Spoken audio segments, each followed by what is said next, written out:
It begins not with sound, but with absence. The quiet absence of warmth, of light, of comfort. The kind of silence that isn't empty, but heavy, pressed into the air like wet linen folded over your shoulders.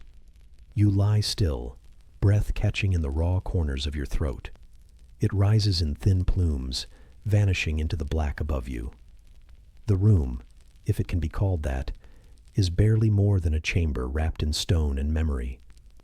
There is no glow from the brazier now, only the ghost of heat that once lived in its belly, now a cold basin of ash, forgotten in the night.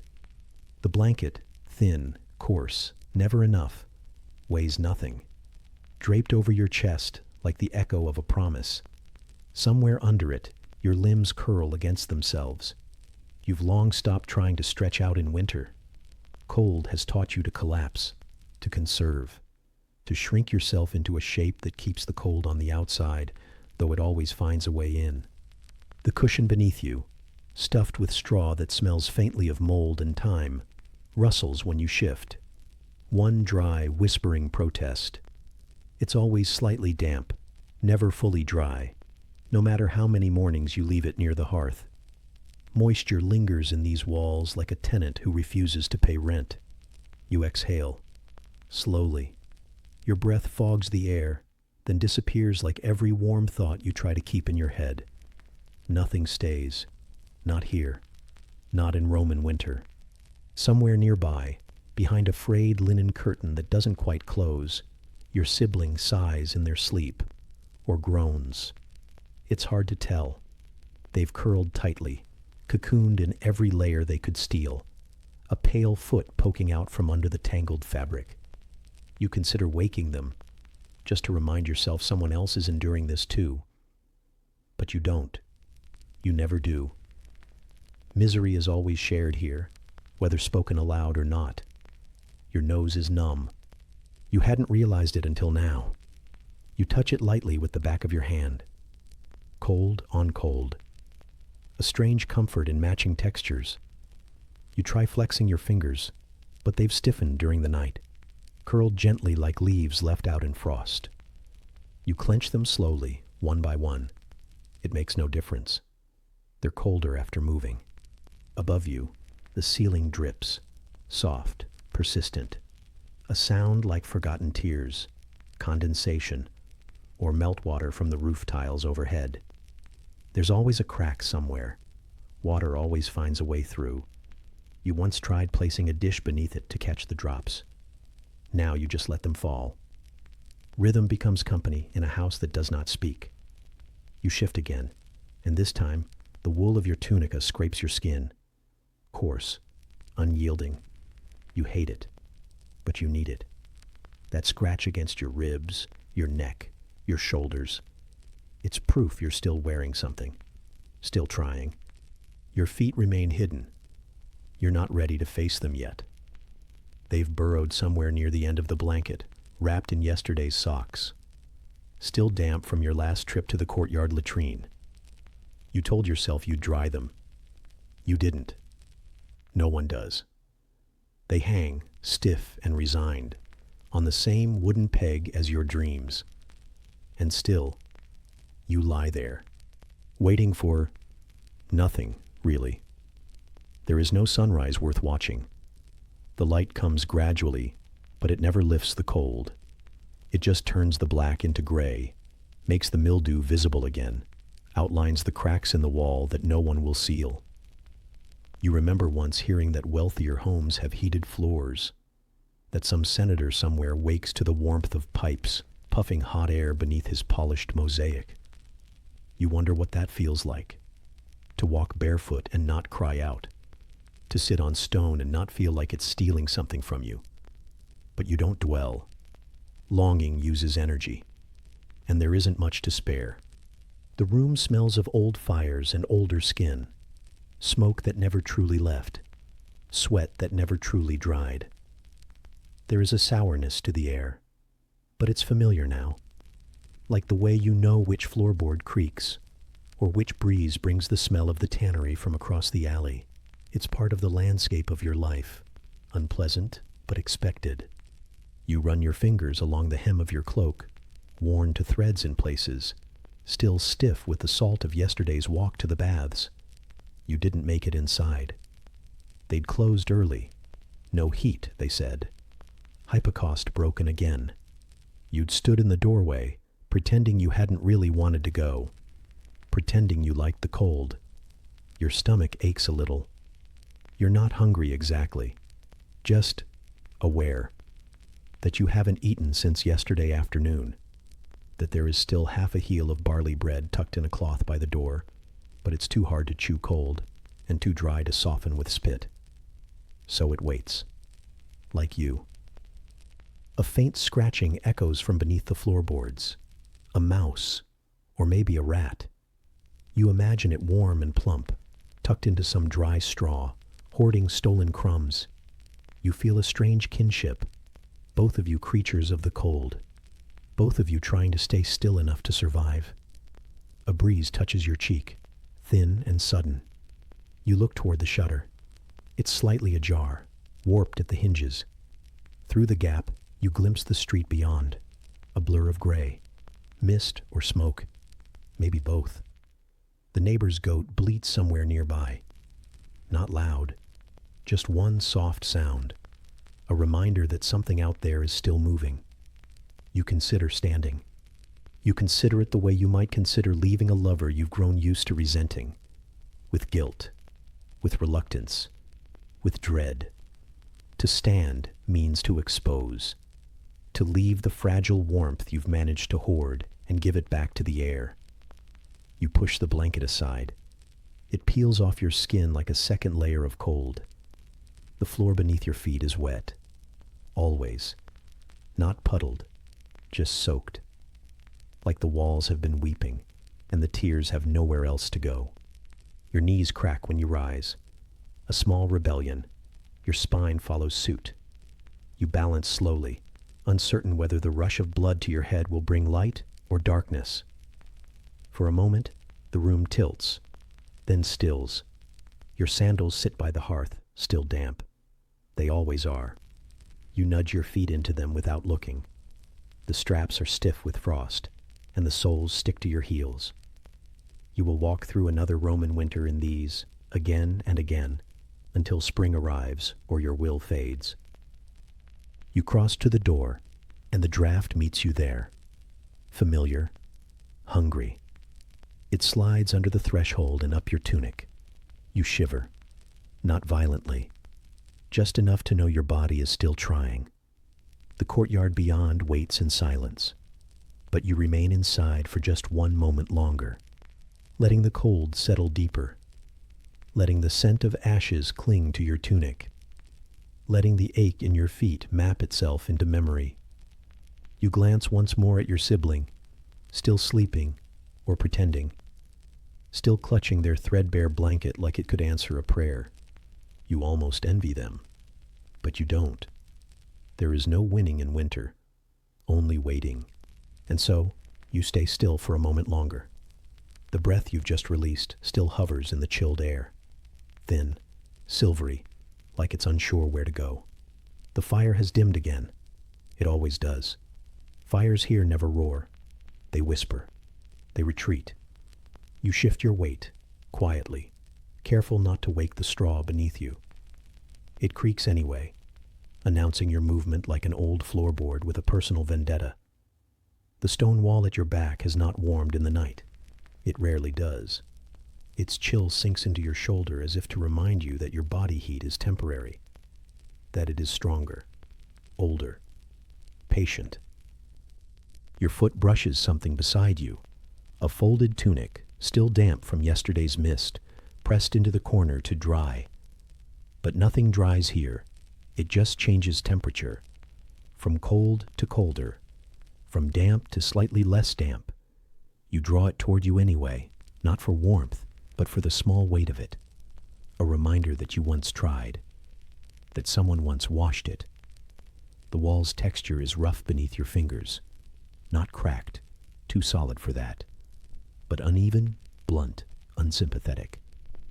You press your knuckles against it, just long enough to feel your pulse shiver back through your hand.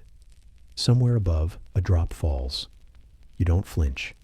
They've been falling all night. The ceiling sweats like a beast breathing slowly, its rhythm indifferent to yours.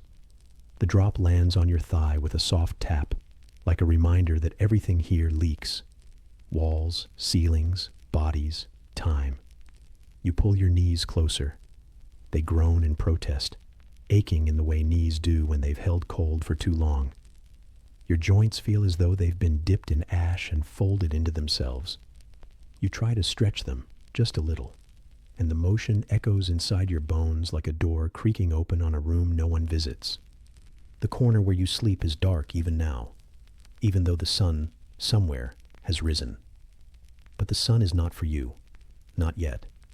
It must climb past clouds, past smoke, past shuttered windows warped by rain.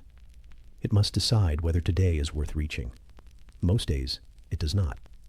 You reach out slowly, fingers brushing the stone floor.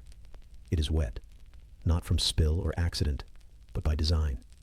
Cold seeps upward here. It creeps. It settles. It claims. You are not fighting it. You are simply negotiating terms. You press your palm down anyway, grounding yourself in the damp, as though it might teach you to be still. Beside you, the goat sighs in its sleep.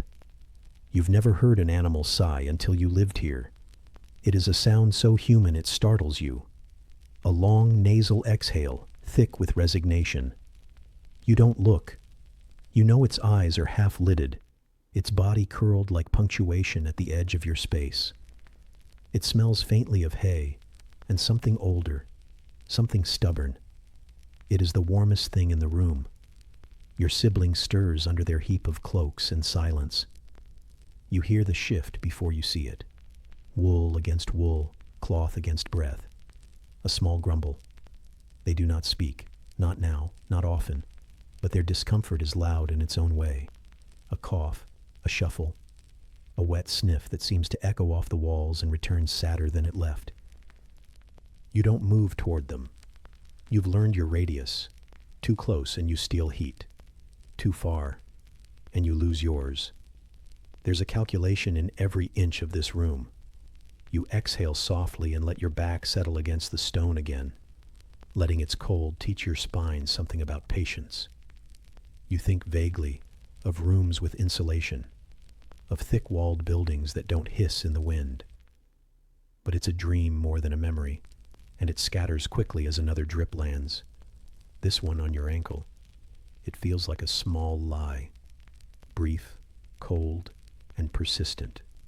Your arms feel heavy, not from fatigue, but from weight, the weight of damp fabric, of held tension, of hours passed without anything passing. You wrap them around your chest, not for warmth, but for containment, as though the cold might leak inside if you leave yourself open too long. The room is not large, but in this light, or lack of it, it feels endless. Shadows linger in corners where even firelight doesn't try. The walls don't echo. They muffle, as though the stones themselves have learned discretion. You try to recall how many layers you're wearing, and you lose count at 5. Linen under wool under something that was once a cloak. Each layer rubbed thinner by use, by weather, by memory. The topmost one smells of smoke and wet goat skin. The innermost smells of you, or rather, the version of you that lives in this cold. Salty, still, slightly stunned. You shift again. The bench beside you, barely more than a slab, creaks. You brace your palm on its edge, surprised again by how smooth it is in some places, how sharp in others. The kind of surface that tells stories in bruises and splinters. Someone outside coughs. Long, low, hollow. The kind of cough that has a history. You listen without turning your head.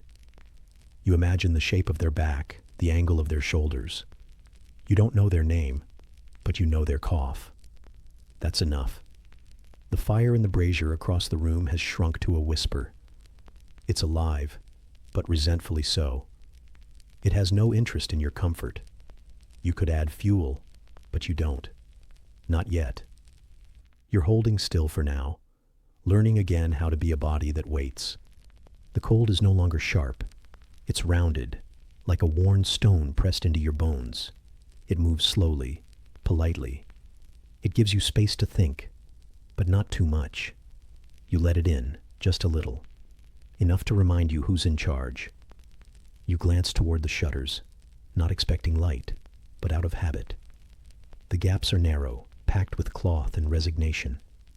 You imagine the world beyond them, cobbled streets glossed with ice, vendors grumbling in thick cloaks, carts creaking like tired joints. You imagine warmth there too, in doorways, in kitchens. But it's not for you. Not yet. Your thumb finds a thread loose at your wrist. You pull it gently. It unravels more easily than expected. You stop. There's no reason to lose another sleeve today. There are enough things falling apart without your help.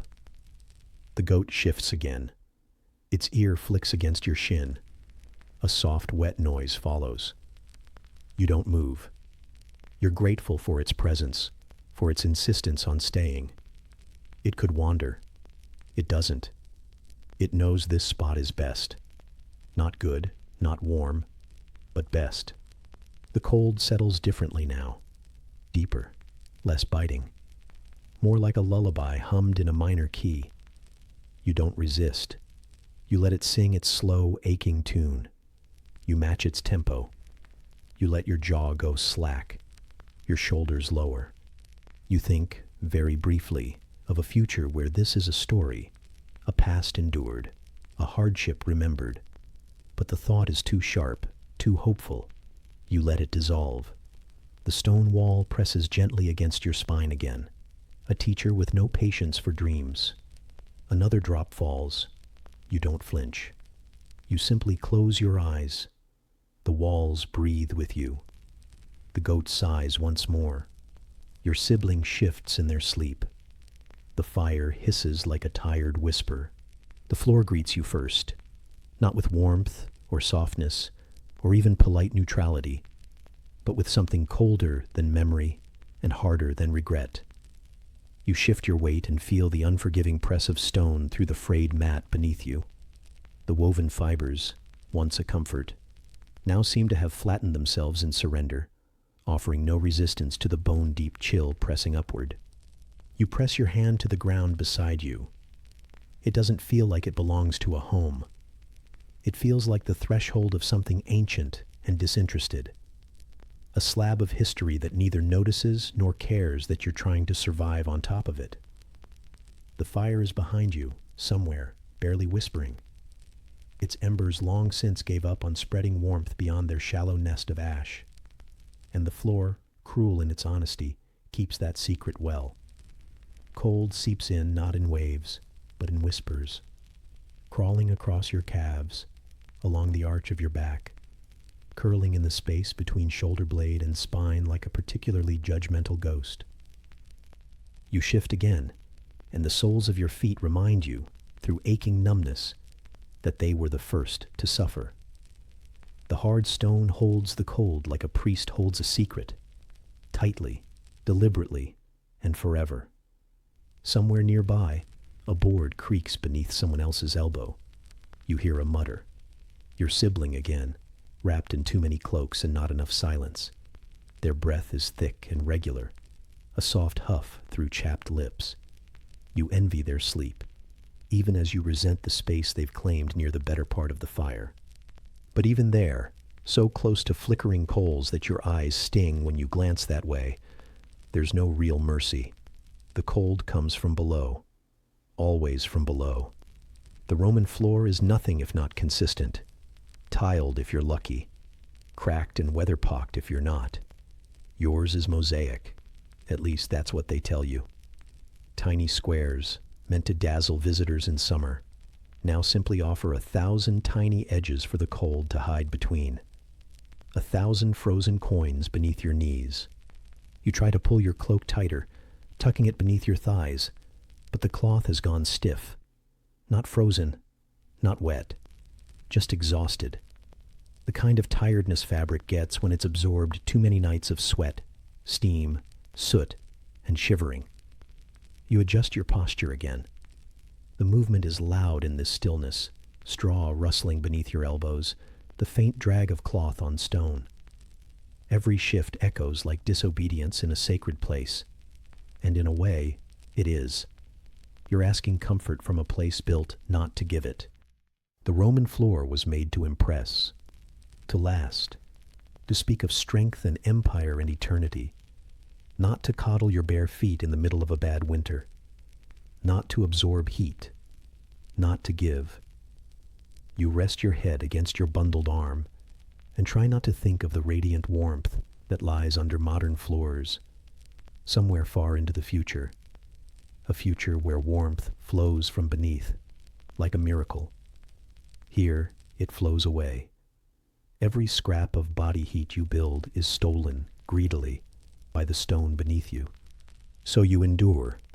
You place your cheek against your arm against the cloak against the floor, and hope that the chain of buffers will slow the cold, steady crawl. It doesn't, but you pretend. The air inside the long house is thick with sleep, and smoke, and something else, something root-like and sour.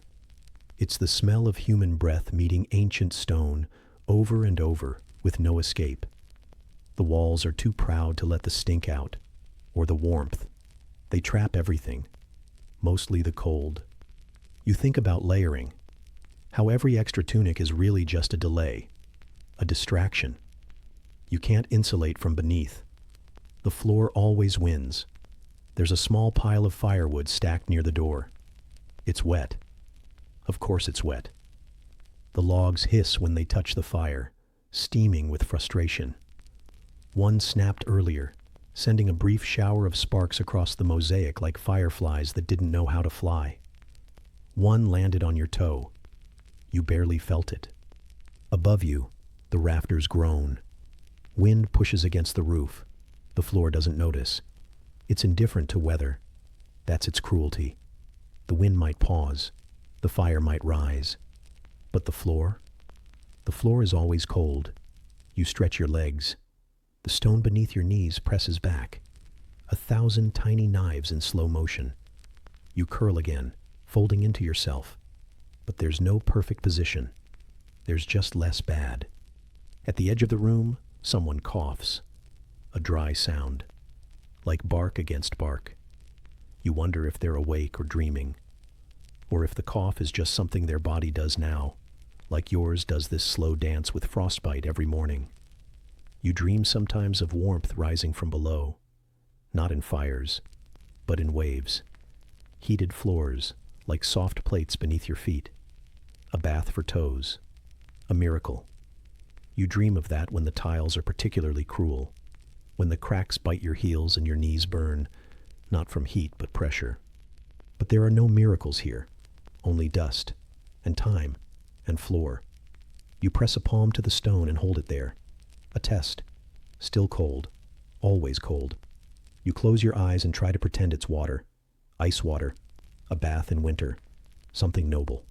It doesn't help. The floor teaches patience. Or defeat.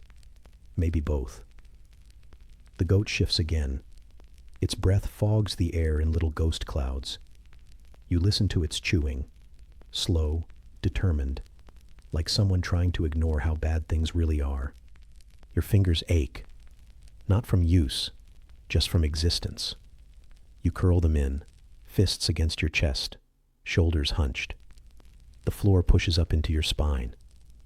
You can feel every edge, every ridge, every ambition carved into the mosaic that now serves as your mattress.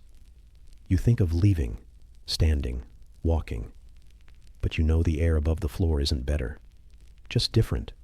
The cold lives in gradients here, none of them kind. So you stay, breathing softly, letting the stone remind you that comfort is a myth told in warmer places. Here there is only tolerance. The cold doesn't leave, it just waits. And so do you. The floor beneath your feet has quieted. The ache from the bricks, the numbness in your soles. They haven't gone, but they've dulled into something manageable. You've become part of them, and they of you. another shared discomfort in a house filled with them. And so you rise, slowly, quietly, as though any movement might break the air's fragile shell. Your tunic drags at your ribs, stiff from yesterday's sweat, tightened at the seams by the cold. You peel yourself out from the rough bedding, still clutching the edges of your cloak like a second skin. Your breath curls in front of you, like slow incense, the smoke of sleep not yet burned away. The hearth gives no answer. It breathes only the ghost of warmth now. Pale coals hide under the last of last night's ash. No glow, just memory. The fire is not your task today. Today is for cold water. You make your way across the dim room. The first few steps are always the hardest. Stiff knees, chilled ankles, 1,000 tiny betrayals from limbs that once bent like willow. Now they creak like shutters. The air is sharper here, not because of wind, but because this part of the house never knew heat. It bites through linen and wool alike. At the far end, a basin waits, cracked clay, its rim dusted with frost where someone left it unattended overnight. You reach into it and feel nothing. A stillness so pure it hurts. The water has iced at the edges. Not frozen, not solid, just thickened, as if it remembers warmth but cannot return. You press 2 fingers in, just to test it. They vanish with a whisper and return aching, as though they've touched stone rather than liquid. You brace yourself. A cloth hangs nearby, stiff from use, its edges curled like old parchment. You dunk it. A slow submergence. A soft sound. Water climbs the fibers like a reluctant tide. Then, with trembling resolve, you raise it to your face. There is no mercy in the first touch. The shock hits not as cold, but as a sharpness, like glass dragged across your cheek. Your skin recoils. Your lungs forget their rhythm. For a breathless moment, the world narrows into one single perfect clarity. This is winter. This is Rome. And this is how the body remembers to be alive.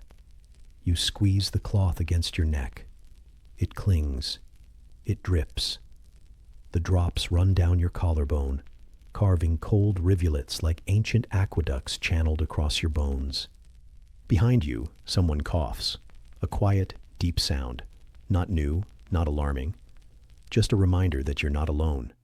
The neighbor behind the partition, or the sibling still curled in their corner, dreaming of warmer cities. You don't look. No one does. Not yet. Morning belongs to the self. You lower the cloth into the basin again, letting the water steal its warmth for the second time. Then to the arms, the wrists, the elbows. You dab, not scrub. You cannot afford the luxury of full cleansing. You simply soften the grime, remind the body that it is still a surface to be acknowledged. Your knees are next. You kneel carefully beside the basin, wincing as cold seeps through the wool into your bones. The stone floor greets you again. You bow slightly over the bowl, dipping the cloth once more, this time holding it longer, as if hoping it will become something else. A blessing, perhaps. It does not. It remains what it is, a cold, wet square of rough linen and quiet resignation. You lift it to your chest, where breath has warmed you slightly, and press. It hurts, not from pain, but from the betrayal of hope. You breathe. Again, slower now. The cold becomes a rhythm, and then a texture, and then nothing at all. You wrap the cloth over your forehead, wiping away what little sweat had dared to rise in the night. It freezes instantly, a delicate mask of your own making. Someone moves behind you, a shadow crossing your periphery, a figure in the quiet. The neighbor's child, perhaps, or your sibling rising at last. No words, no eye contact, just motion and sound, the swish of wool against brick, a bowl placed too hard against wood, a sniffle that echoes in the stillness. You rise. Your joints resist. The cloth falls into the basin with a wet sigh. You reach for the drying rag, which is not dry and never was. You press it against your face anyway, patting gently. The scent is ancient. Smoke, mildew, a trace of oil from weeks ago. It clings to you like a name you've never liked, but have never escaped. You finish your ablutions slowly, methodically. There is no rush. The day will not begin until the house stirs, and that won't happen for some time. You have the space to linger, to let each drop of cold water remind you of something, that you are a body, and that bodies endure. You walk back across the floor, each footstep leaving a faint impression on the worn stone. Your soles are damp, and the cold finds them again, this time with less malice. It's not cruel now, just familiar, like the ache in your shoulder, or the uneven weight of the cloak you wear. You pass the window, if it can be called that. A hole covered in stretched linen, stiff with frost. Light seeps through like a secret. It paints a gray line across the floor. You step over it carefully, as though it could break. You find your place again. The low stool by the hearth, the folded cloth that holds your space, the same creaking plank that always groans beneath your weight. You sit, slowly. You exhale, and then you wait. Not for warmth, not for comfort, but for stillness. It comes, eventually, like everything in Rome. Not quickly, not easily, but undeniably. Your breath softens, your shoulders loosen. Your skin still stings, but now it stings less. You've done it. You've washed, in the way that only a Roman winter allows. You're not clean, but you are reminded of your edges, of your surface, of the line between body and world. A pot bubbles faintly in the distance. Not for you. Not yet. But soon. Someone hums behind the wall. A low sound. A familiar one. The goat grunts softly. Perhaps dreaming. The chill doesn't leave you. It only settles deeper. Even after the ritual ablution with cold water, the way it slicked your skin like a wet sheet of marble, the way it cut and carved along the bones of your face, even now, it clings. So you sit, hunched and quiet beside the fading hearth. A soft hiss still rises from a charcoal ember, curled deep beneath yesterday's ash. It warms nothing, not really, but it gives you something to look at while your fingers fumble, stiff and slow, for the first layer. The linen lies where it always does, folded without much care near the sleeping mat. Its color is unclear in the dimness, some hue between ash and absence. It smells like the wall it leaned against all night, like smoke and plaster dust. You pinch the hem and hold it up, examining a seam unraveled at the side. Someone tried to repair it. You, maybe, or someone before you. The stitch is crooked. The thread is coarse. You pull it over your head anyway, feeling the cloth scrape across your cheeks like dry hands.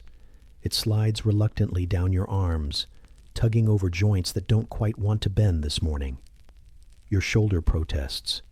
Your wrist pops. A sigh escapes without your permission.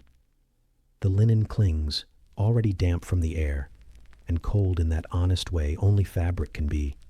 Not cruel, just indifferent. It finds your contours like it remembers them, like it's memorized your shape over too many winters. It sags at the collar, hangs a little unevenly.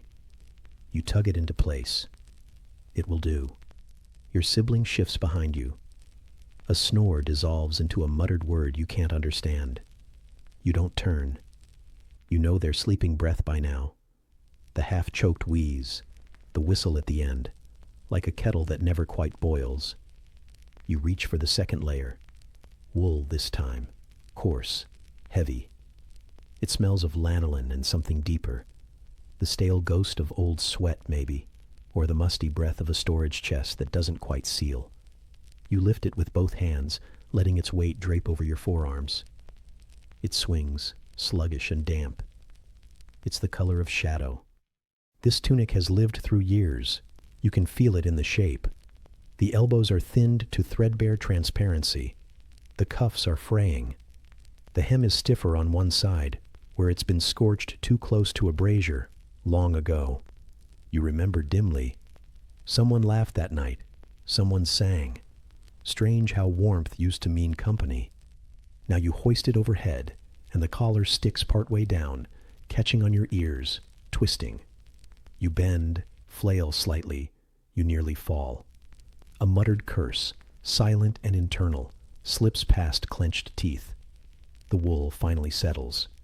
It hugs too tight around your chest, too loose around your waist. You sit back down on the stool. The air stings your legs. They're still bare. You reach for the leggings. Not trousers, not quite. Just lengths of wool and linen stitched and restitched, meant to wrap, not fit. They are always a negotiation. You hold one to your calf and begin the winding.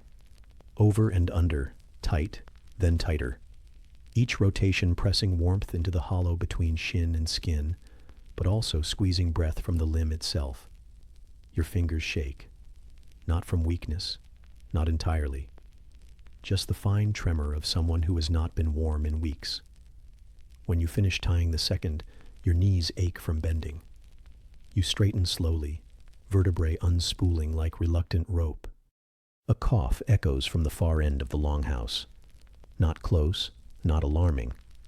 Just the reminder that you are not alone in this day.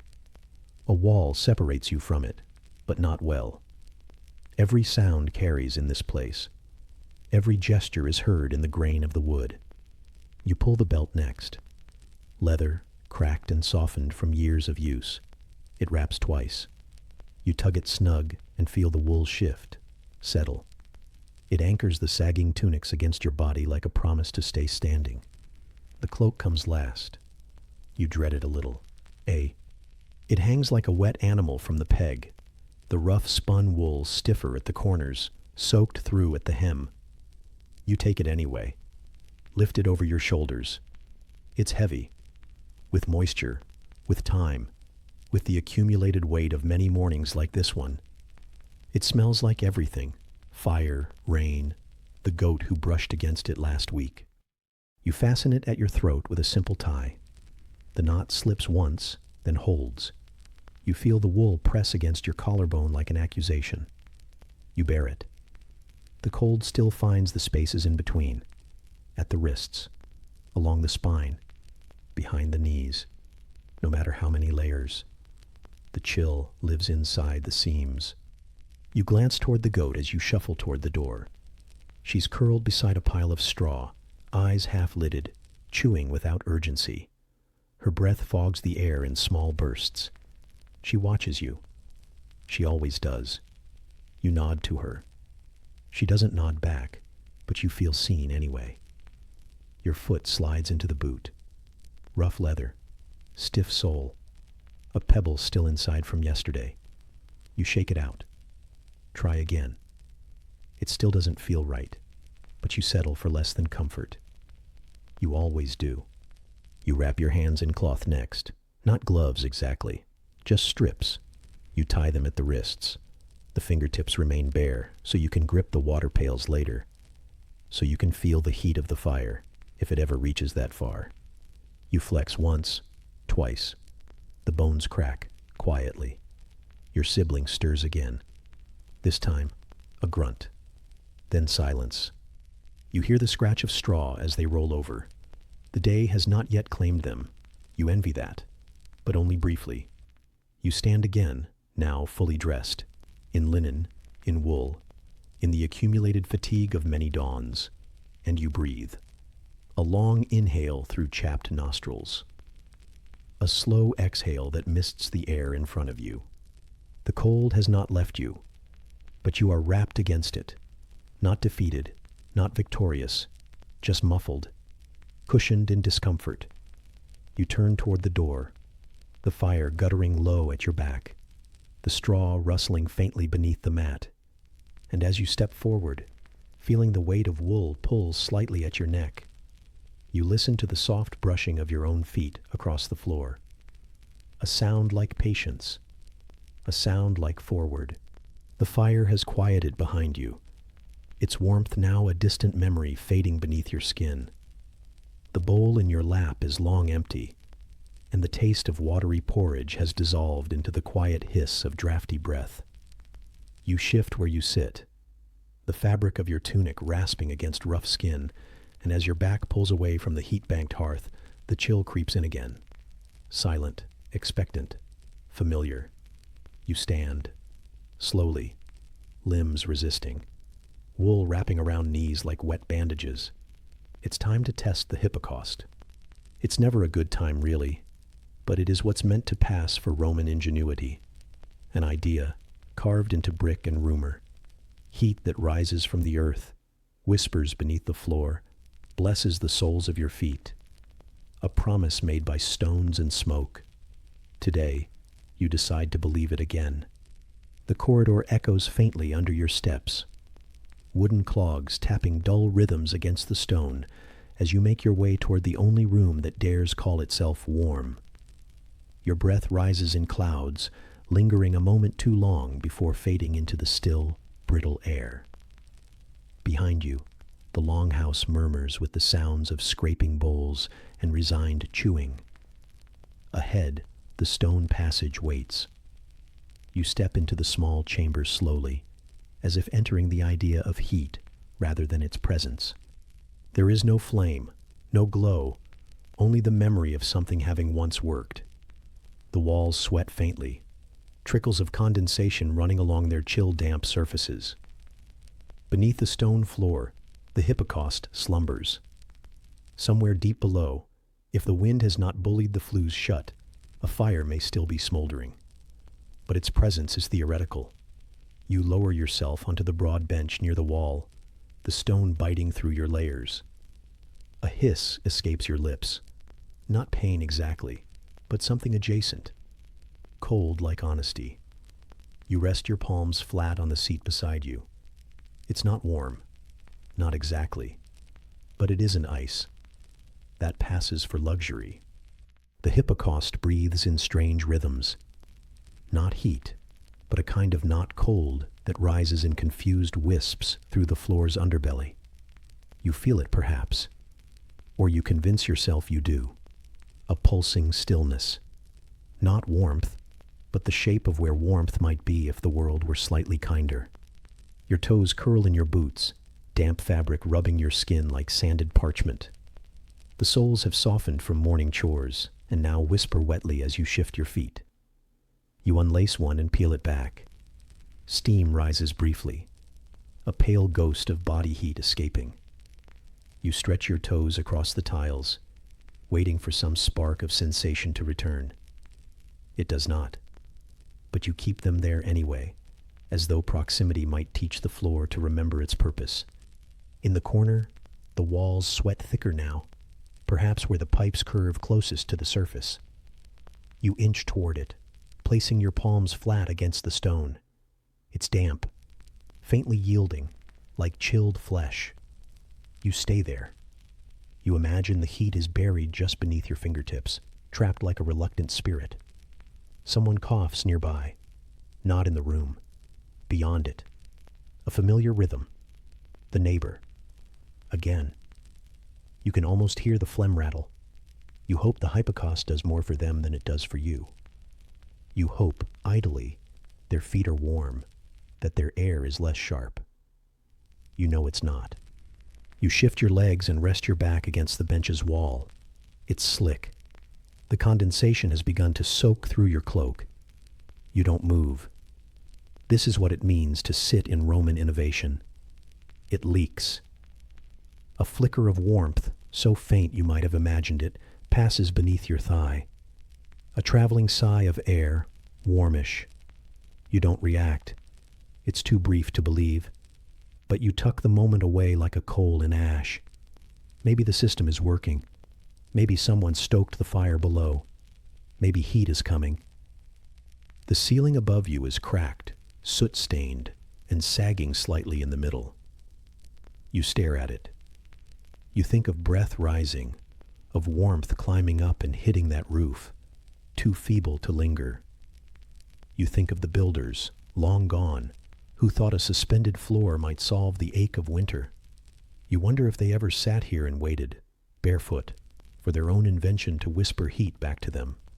The chamber smells of wet stone and old sweat, of clay and faint smoke and whatever lives in the corners of abandoned infrastructure. The goat once wandered in here and refused to leave for an hour.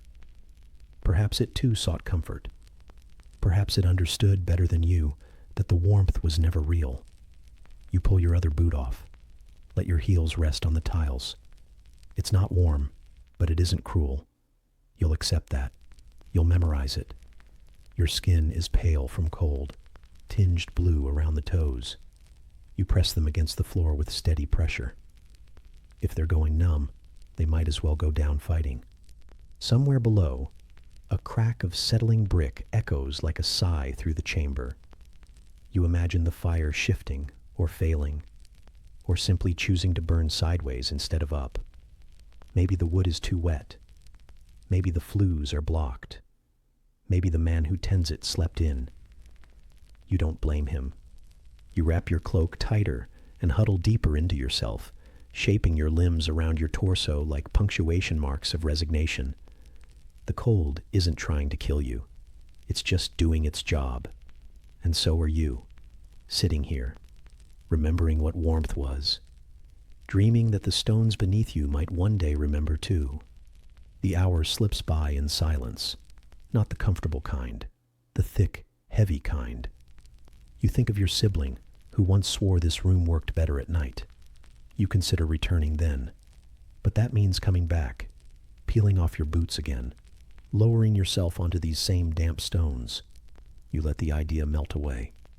You lean your forehead against the wall. Let the condensation kiss your brow. It's not warm, but it's not cruel. Your eyelids drift. Your breath fogs the air, still sharp, still cold, still very much yours. And somewhere in the unseen passage below, a single coal shifts, glows, fades. You listen, and the stone gives nothing back. Not warmth, not apology, just stillness. And above you, the ceiling groans as the wind curls its fingers around the rafters. And below you, the hypocaust sleeps.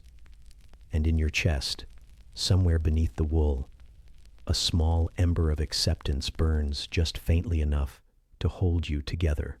The warmth you carried from the hypocaust lingers only faintly, like the final curl of steam after a pot has boiled dry. It doesn't follow you far.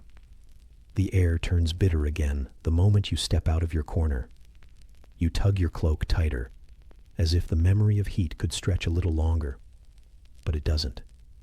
The promise of comfort, like all things in winter, proves thin. You brace yourself for what comes next. The bathing ritual. Soothing, they say. Cleansing, revitalizing. But not today. Not in this season. Not in this body. Not in Rome. You step outside, slow as thought, toward the communal baths. The street is slick with frost-glazed muck. The stone beneath your feet cold enough to numb your heels through leather. Each step feels less like movement and more like attrition. Cold creeps past the seams of your boots and into the joints of your ankles, spreading upward in waves of quiet protest. Somewhere nearby, someone is hacking up the remainder of their lungs behind a low curtain wall. One cough every few steps, as if timed with the rhythm of your march. You know that sound. You've heard it all winter. You've contributed to it. And still, to the bath you go. There's no dignity in this pilgrimage, only habit. You pass the same half-shuttered stalls and empty doorways. Bakers long since abandoned their hearths to the frost. The scent of stale dough clings to the mortar like an accusation. You breathe in deeply, and your nose regrets it immediately, stinging from the chill and whatever smoke still lingers in the air. By the time you reach the threshold of the baths, your fingers are stiff and red, your knuckles raw from wind exposure. A servant greets you with the same hollow look everyone wears this season. The eyes say, "We're still alive." The rest of the face says, "For now." You nod in silence and move inside, already missing the crisp air even as your limbs beg for warmth. But the heat isn't ready. It never is. The tepidarium has a lingering scent, wet stone, musty wool, and the sour memory of 1,000 other bathers who, like you, came here hoping for something better than what awaited them. Your skin tightens as you step forward. Warmth isn't present so much as implied, hinted, dreamed of in whispers. The stone floor beneath you is slick and unforgiving, puddled in places where steam once lived. You trail fingers along a wall still damp from earlier bathers. Even the walls feel tired.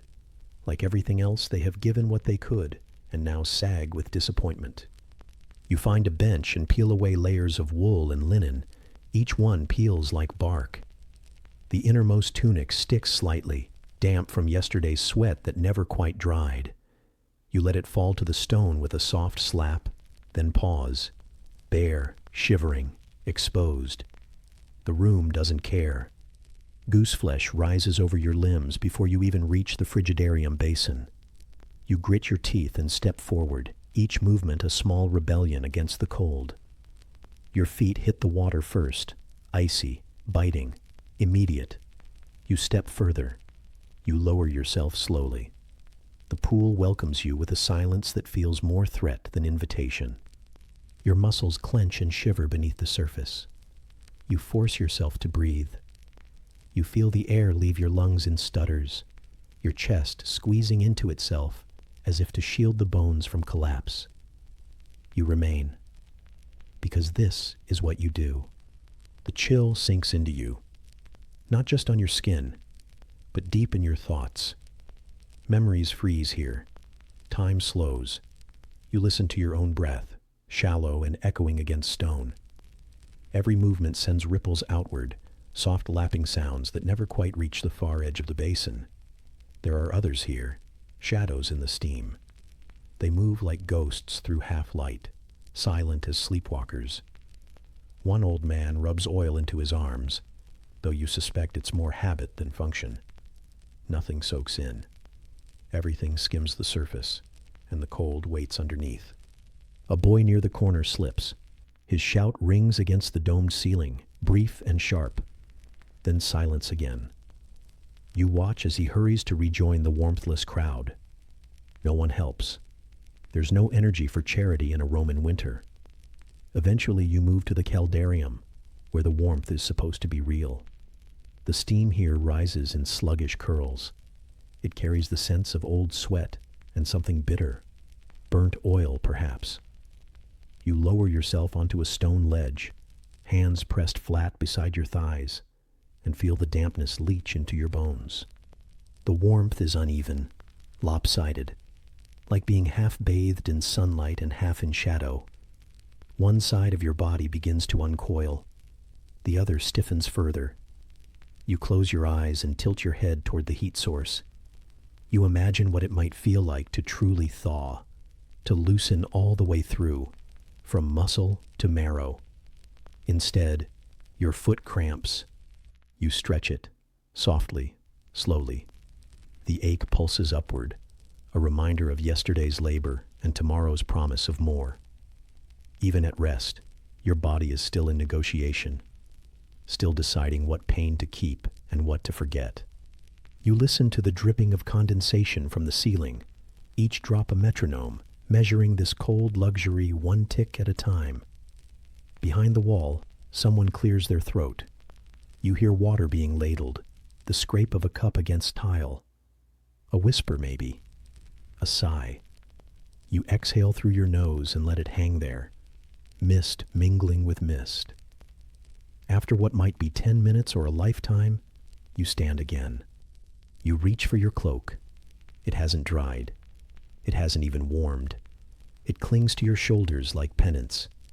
You wrap it anyway, knowing full well it will do little to help on the walk back. Your hair drips against your neck. Your toes slide inside cold boots. And still, you do it. Because this is the ritual. This is what it means to live inside a body in a Roman winter. You step out once more. The door scrapes behind you.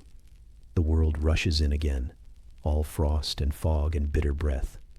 You pass the same stalls, the same silent witnesses.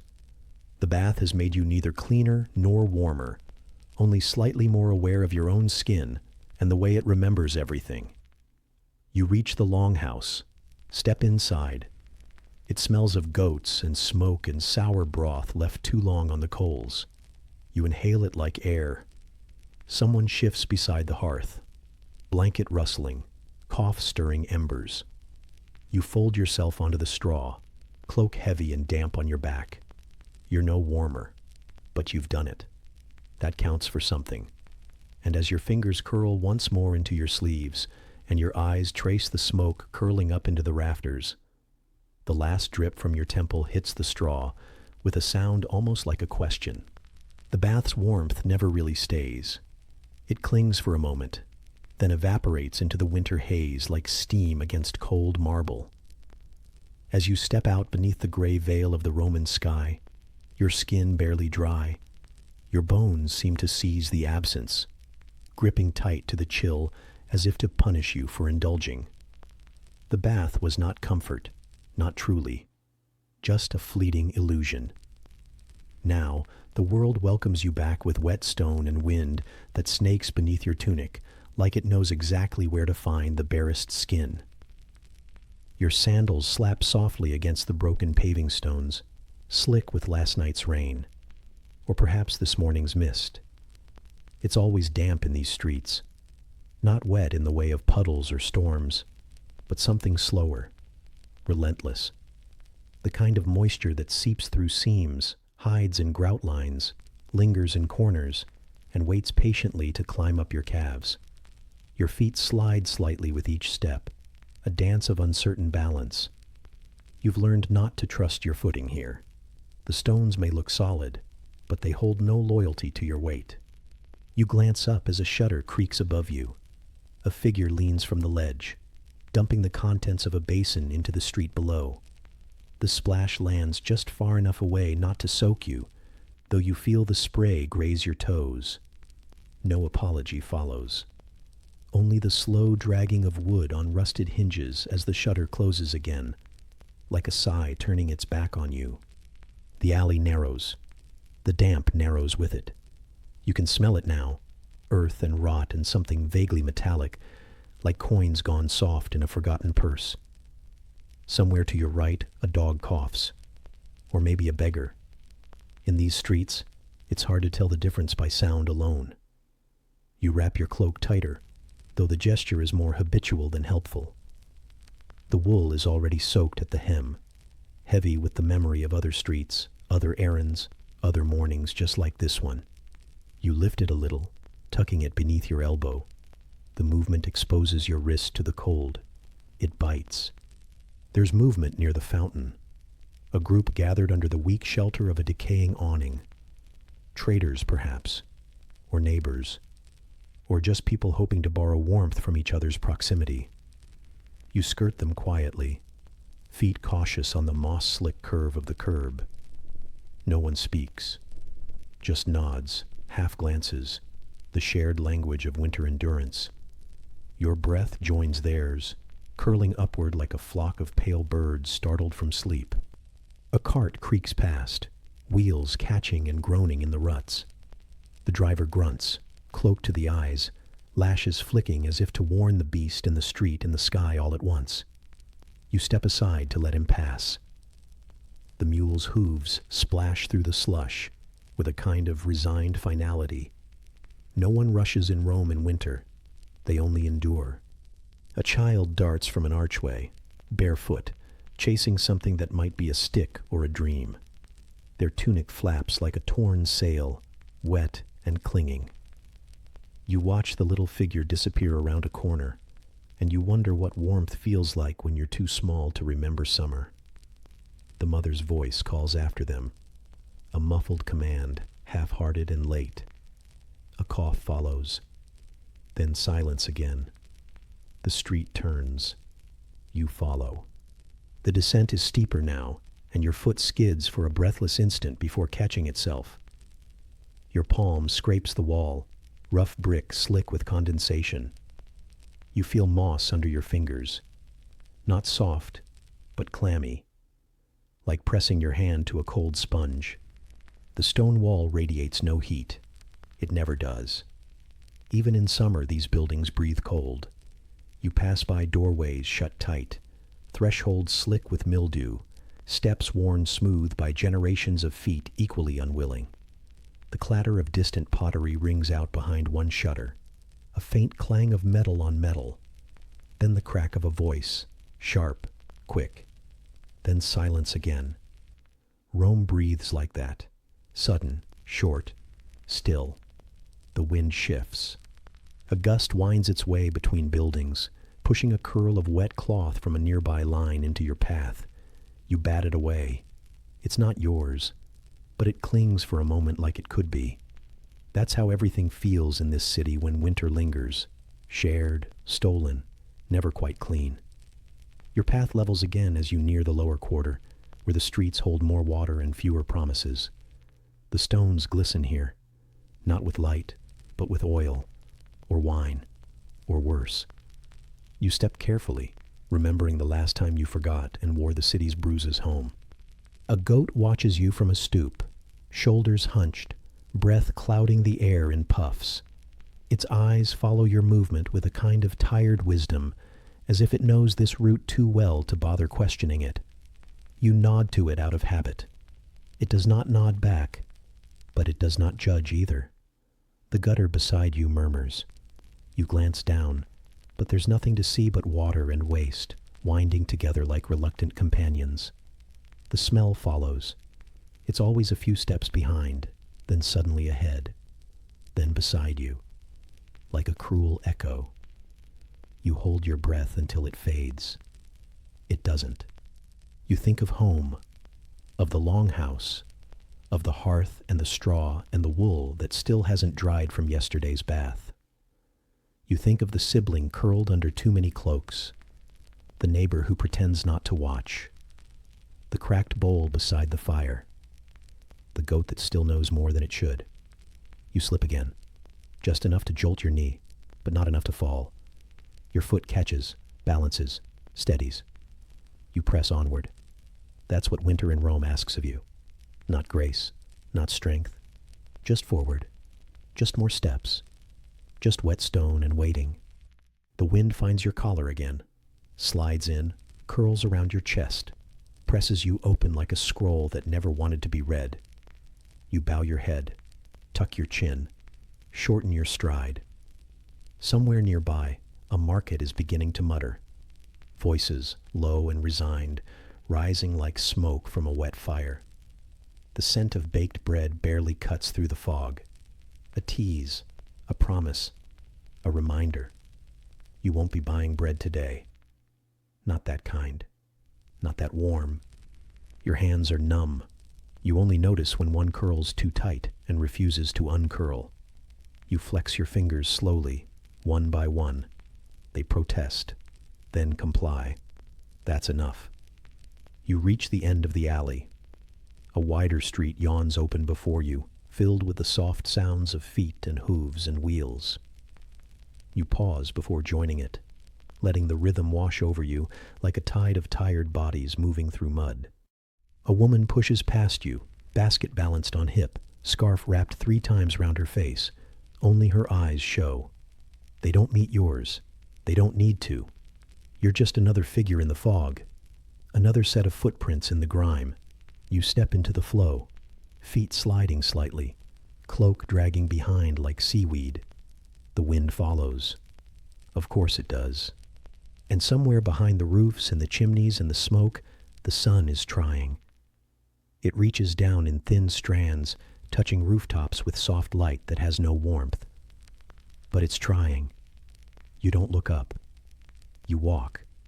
And as your foot presses again into the slick curve of another worn stone, and the city breathes its heavy breath into your hair, you carry on. Through the damp, through the cold, through the 1,000 footsteps that have made this same journey, with the same chill in their bones. And somewhere behind you, on a ledge above a street that will never quite dry, a shutter creaks, then closes. Softly, the hearth fades behind you, its last gesture a soft warmth pressed to your calves. As you step out, a thin veil of air slips around your ankles like a trickle of melted ice, hesitant but certain. Rome's marble skin lies ahead, all pale bone and echoing stone. The door shuts behind you with a hollow breath. The wind meets you in silence. It doesn't howl, this wind. It whispers. It eddies. It snakes in low and sharp, sliding along the streets like something with memory. It curves around corners and rushes through gaps in broken walls, searching out collars and ear folds, creeping up sleeves and lifting hems, always in search of skin. Not angry, just insistent. You move slowly through the open courtyard, the worn soles of your boots tapping against a stone path that feels too awake. Each footfall echoes like a dropped thought. The colonnade ahead, once proud, once white, now weeps with cold. Rain has smudged its grooves. Wind has carved its stories. The columns rise like ribs of some old, fallen thing. You pass between them. The gusts follow, slipping in behind you like a rumor.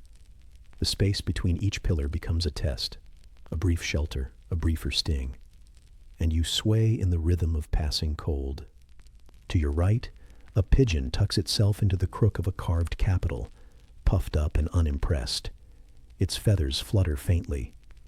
It watches you without blinking, as if to say, "Why are you still here?" You don't answer. You just pull your cloak tighter across your chest and keep moving.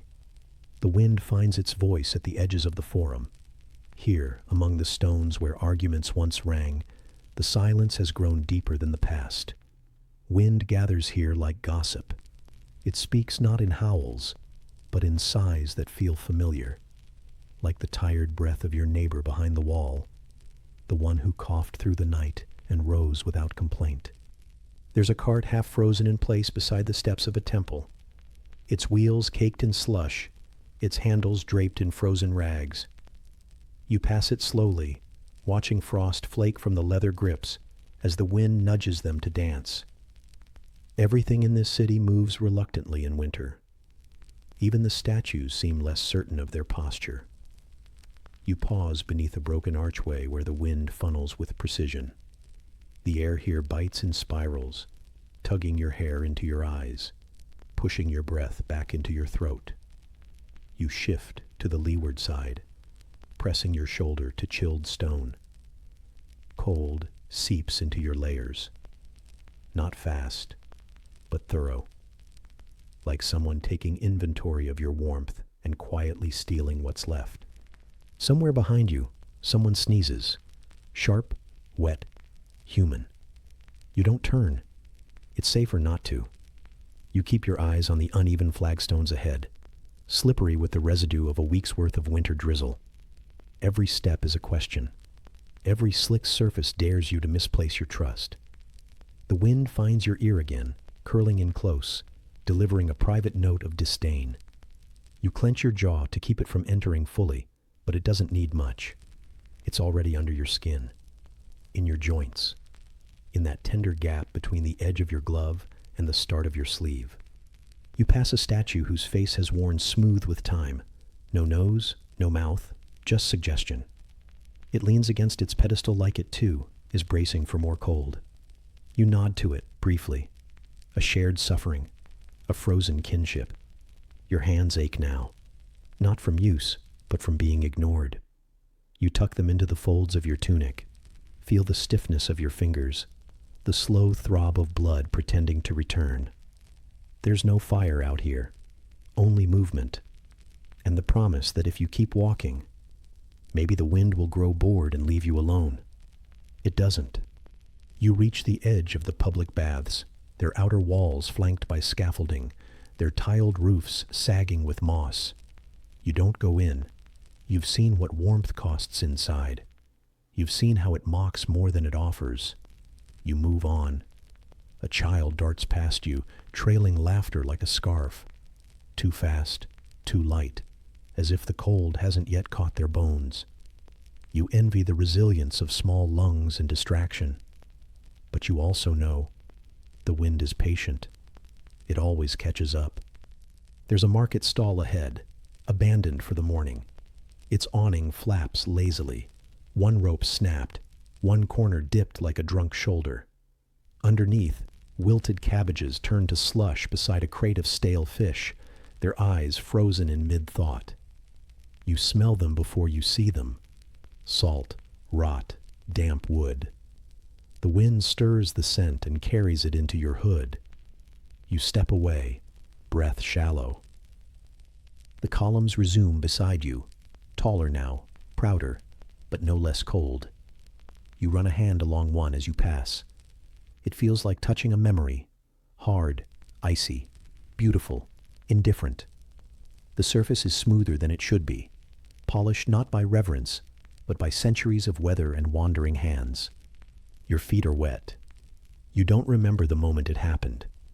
Maybe a puddle hidden beneath straw. Maybe snow melt seeping through cracked leather. But you feel it now. The squelch, the stick, the way cold water pools beneath your arches like a secret. You clench your toes, trying to lift them from their own shoes. You fail. Around the corner, a small shrine flickers. A single flame, tucked into a niche, barely breathing. Someone left it here, an offering, or a hope. You stand beside it for a moment, hands outstretched. The flame does not reach for you. It has its own work to do. Still, the light is kind. For a breath or two, you feel seen. The wind returns from the east, a sharp ribbon of air slicing between your shoulder blades. You stagger forward a step, then two. Your knees creak. The city feels endless. You pass a row of houses whose shutters have been tied shut with bits of fabric, wool scraps woven through cracks. The wind tugs at them playfully. One shutter slams, then again. A rhythm begins, a music made from desperation and wood. You turn a corner and nearly slip, your boot sliding on a patch of stone that pretended to be dry. You catch yourself on a wall. The palm you press against it is scraped by ancient mortar. You breathe through the sting. The sky overhead is as pale as soup skimmed too early. No sun, no shade. Just one long sheet of gray that drapes itself over rooftops like a second sky, colder than the first. You see your longhouse ahead, not in Rome, not in stone, but in your mind. A corner of it, warm and sour and dim. You miss the fire, though you cursed it all morning. You miss the goat, though she always drooled on your sleeve. You miss the low ceiling and the way your breath fogged inside it. But most of all, you miss stillness. The wind does not allow for it out here. You cross back into the colonnade. The pigeons have moved. The cart is gone. The wind has shifted. Nothing stands still in Rome in winter. You pause once more at the edge of the forum. You breathe in through your nose, sharp, raw, metallic. Your body flinches, but your feet hold. The wind tries one last time to speak to you. You let it. The wind trails you back from the portico, tugging at the hem of your cloak like a half-forgotten warning. You cross the cracked stones slowly, the ache in your hips now familiar, an old acquaintance you no longer bother to curse. Columns recede behind you, their breathless conversation still whispering above in whistles and whines, but your focus is ahead, toward the rows of stalls beginning to stir with shivering vendors and chapped hands. You pass the man with the twisted foot, hunched like a comma over his basket of chestnuts. There's no fire beneath him today, just the hollow ring of hope in a brazier long cooled. He pokes it with a twig, as if motion alone could summon flame. But you see the truth in his silence. The fireless vendor has accepted the cold as his only companion this morning. You stop near him, not to help, but to pause, to be still near another body enduring the same pale war. His eyes meet yours only for a flicker, then down again, then away. The shame of helplessness needs no language here. You do not speak, and that too is a kindness. The cobbled path is uneven. Your sandal slides on a patch of ice, nearly sending you to your knees. You steady yourself against a crumbling column base, the cold stone biting through your layers. Somewhere behind you, a child whines. A woman hushes him with a murmur that trembles like paper. No one yells in the cold. Voices freeze before anger can rise. You continue forward. The street ahead is lined with makeshift stalls, crates stacked into counters, cloth draped like failing tents, baskets holding last week's bruised vegetables and this morning's frostbitten eggs. The vendors shift from foot to foot, their breath rising in plumes like the ghosts of warmer days. One rubs his hands together fiercely, then plunges them into a pocket sewn from rags and prayer. Another wraps a scarf tighter around his mouth, eyes peeking out like a frightened creature caught between vigilance and retreat. There is no scent of roasted grain today, no sizzle of meat on coals, only the sharp, metallic tang of ice clinging to brick, and the faint, earthy rot of produce trying to hold its shape. You pass a woman arranging wilted greens. She doesn't lift her head, but you see the way her fingers tremble. Slow, stiff, like roots in permafrost. No fire, no heat. Only the cold and the will not to sit down. The vendor you know, an old man with a voice like wind through gravel, nods as you approach. His cart is half covered in linen, shielding loaves that crackle when the wind touches them. You remember his laugh from last summer, how he'd call out to children, toss crumbs at pigeons, barter with the lazy joy of someone who had once known comfort. Today, he does not laugh. He barely moves. You hand him a coin. He doesn't count it, just reaches beneath the cloth, hands you a loaf, and mutters something lost in the wind. You press the bread to your chest, still faintly warm, the heat more precious than the food. You close your eyes a moment, just to feel it against your ribs. It will cool quickly. Everything does. But for now, it lingers. Further down, a man shakes his fists at the sky, not in anger, in plea. His brazier has refused to light for days. The wind steals the spark before it can settle. He has no more fuel. He stands beside the metal bowl anyway, as if fire might remember him and return. When you pass him, he stops shaking, just long enough to glance your way, then resumes. Others gather around the hope of fire, a single coal, a match flicked from someone's private stash. Smoke curls from one distant roof, but it's thin, half-hearted, the kind that suggests damp wood and weak resolve. The goat, your goat, or perhaps just the one who follows you best, appears near a vegetable stall, sniffing at a cabbage that has clearly given up. The vendor doesn't shoo him. Perhaps the goat is company. Perhaps no one has the strength to argue with appetite today. You step to one side, crouch to tear off a piece of bread, and offer it. The goat takes it gently, warmth returning for a second to your fingertips. A shared meal between frozen souls. He chews thoughtfully, tail twitching once. You take it as thanks. The wind picks up again. It whistles between the buildings, low and constant, like a hymn for the hopeless. You wrap your cloak tighter, though it doesn't help. Your fingers, your toes, they don't belong to you anymore, just parts attached to you by memory. Somewhere near the forum, someone coughs hard, a barking sound that splits the morning like a cracked stone. No one turns, no one speaks. Illness is a quiet fear in winter. The cold catches in your throat, wraps its roots deep, and doesn't always let go. You pass a basket of fish. The ice on their scales hasn't melted since yesterday. The vendor waves a hand toward them weakly. His breath is shallow, his nose red. He doesn't try too hard. No one is here to haggle today. Somewhere in the distance, bells ring. Not for ceremony, not for joy, just a time marker, a reminder.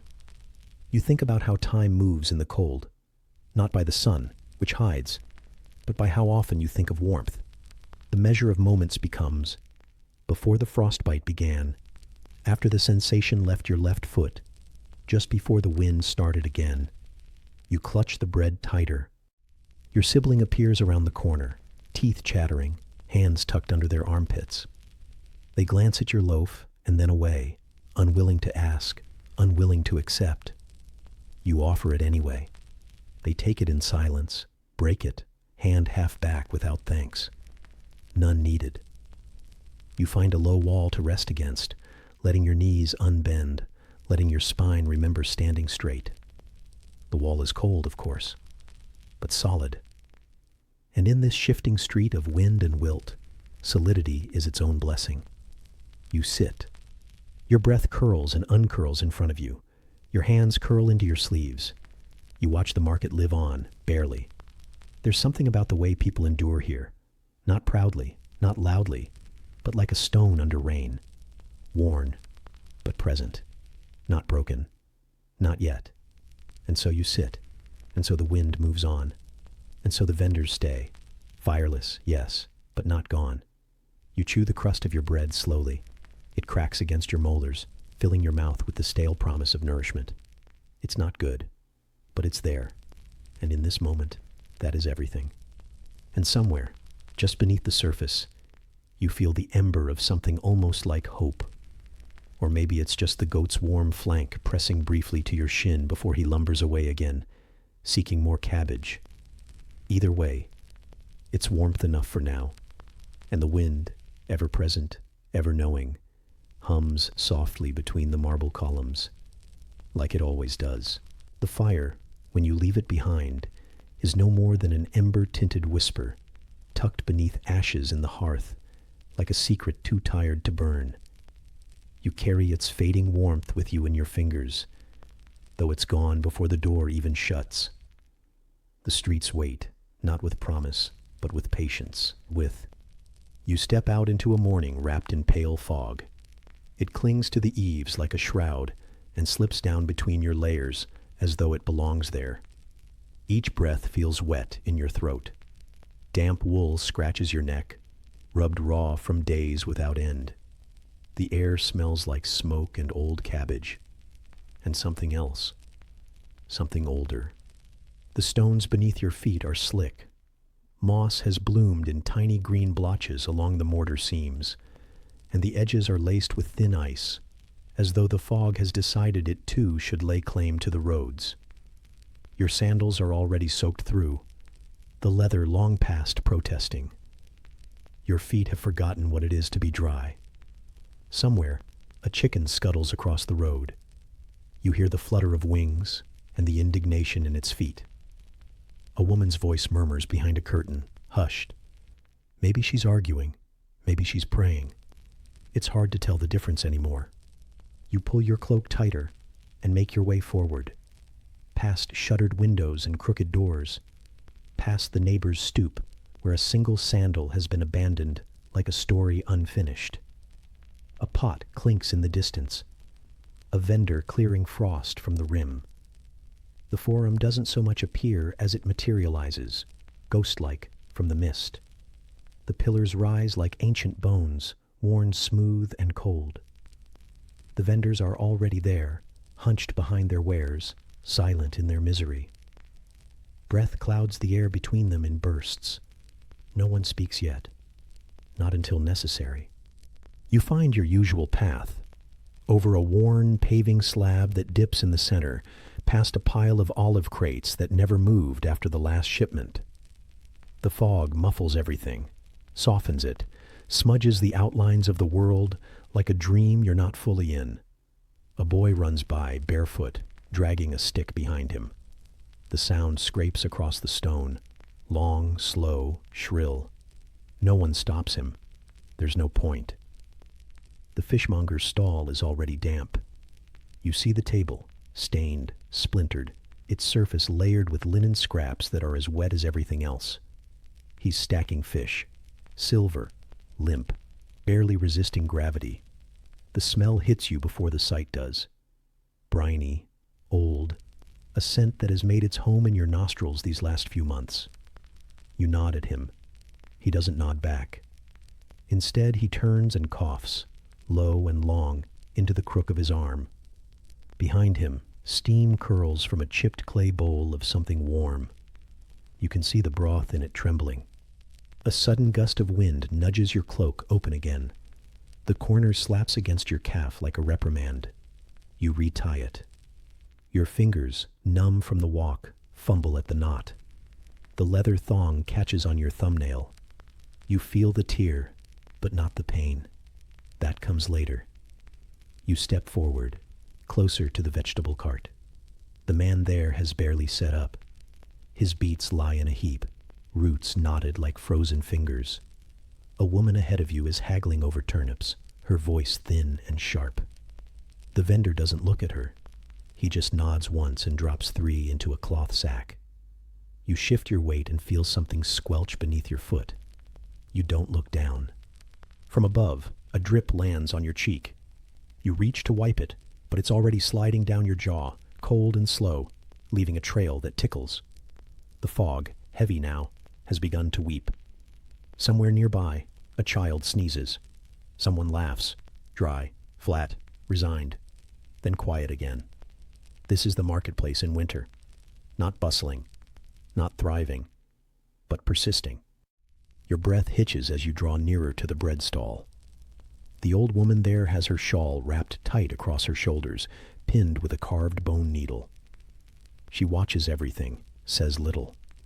Her bread is always slightly damp, always slightly burnt. But it's warm. You buy a half loaf without words.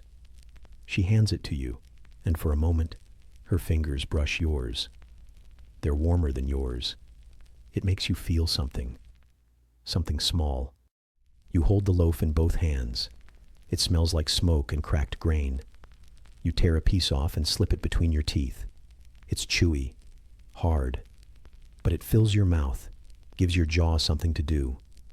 The act of chewing becomes a ritual, an anchor.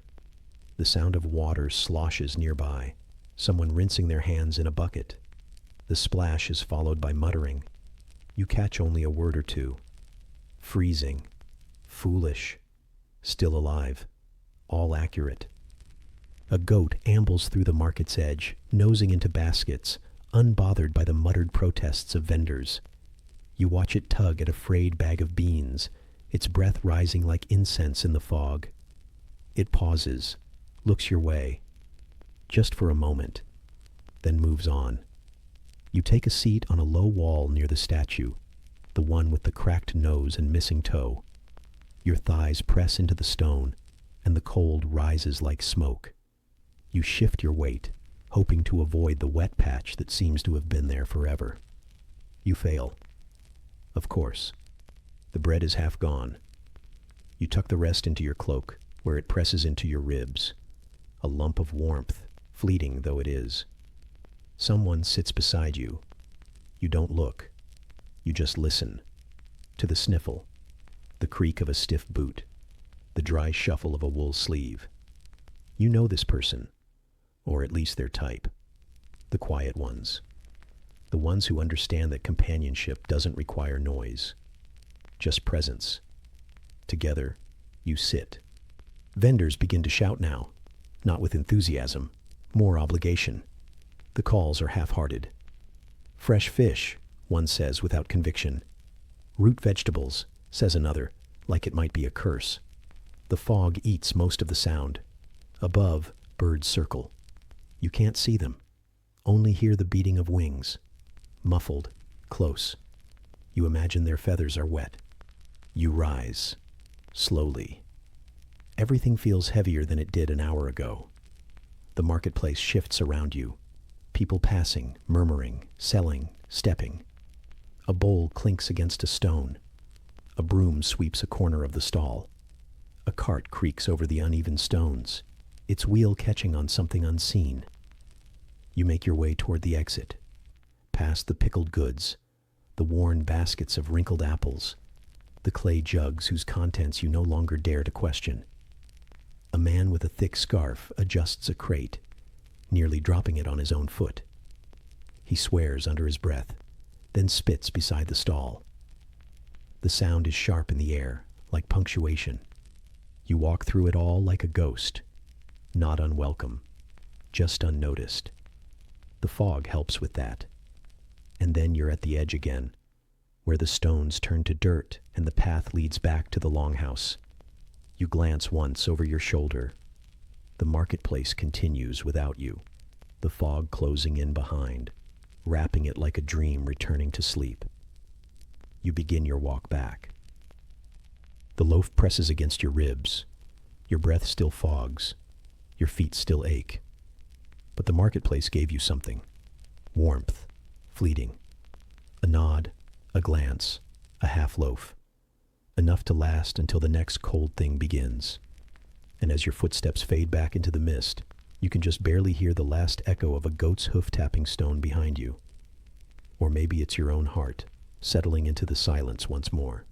The market's breath still lingers in your cloak, woven into every damp thread, the echoes of hollow voices, the scent of wilted herbs, the quiet desperation of wooden stalls folding into fog.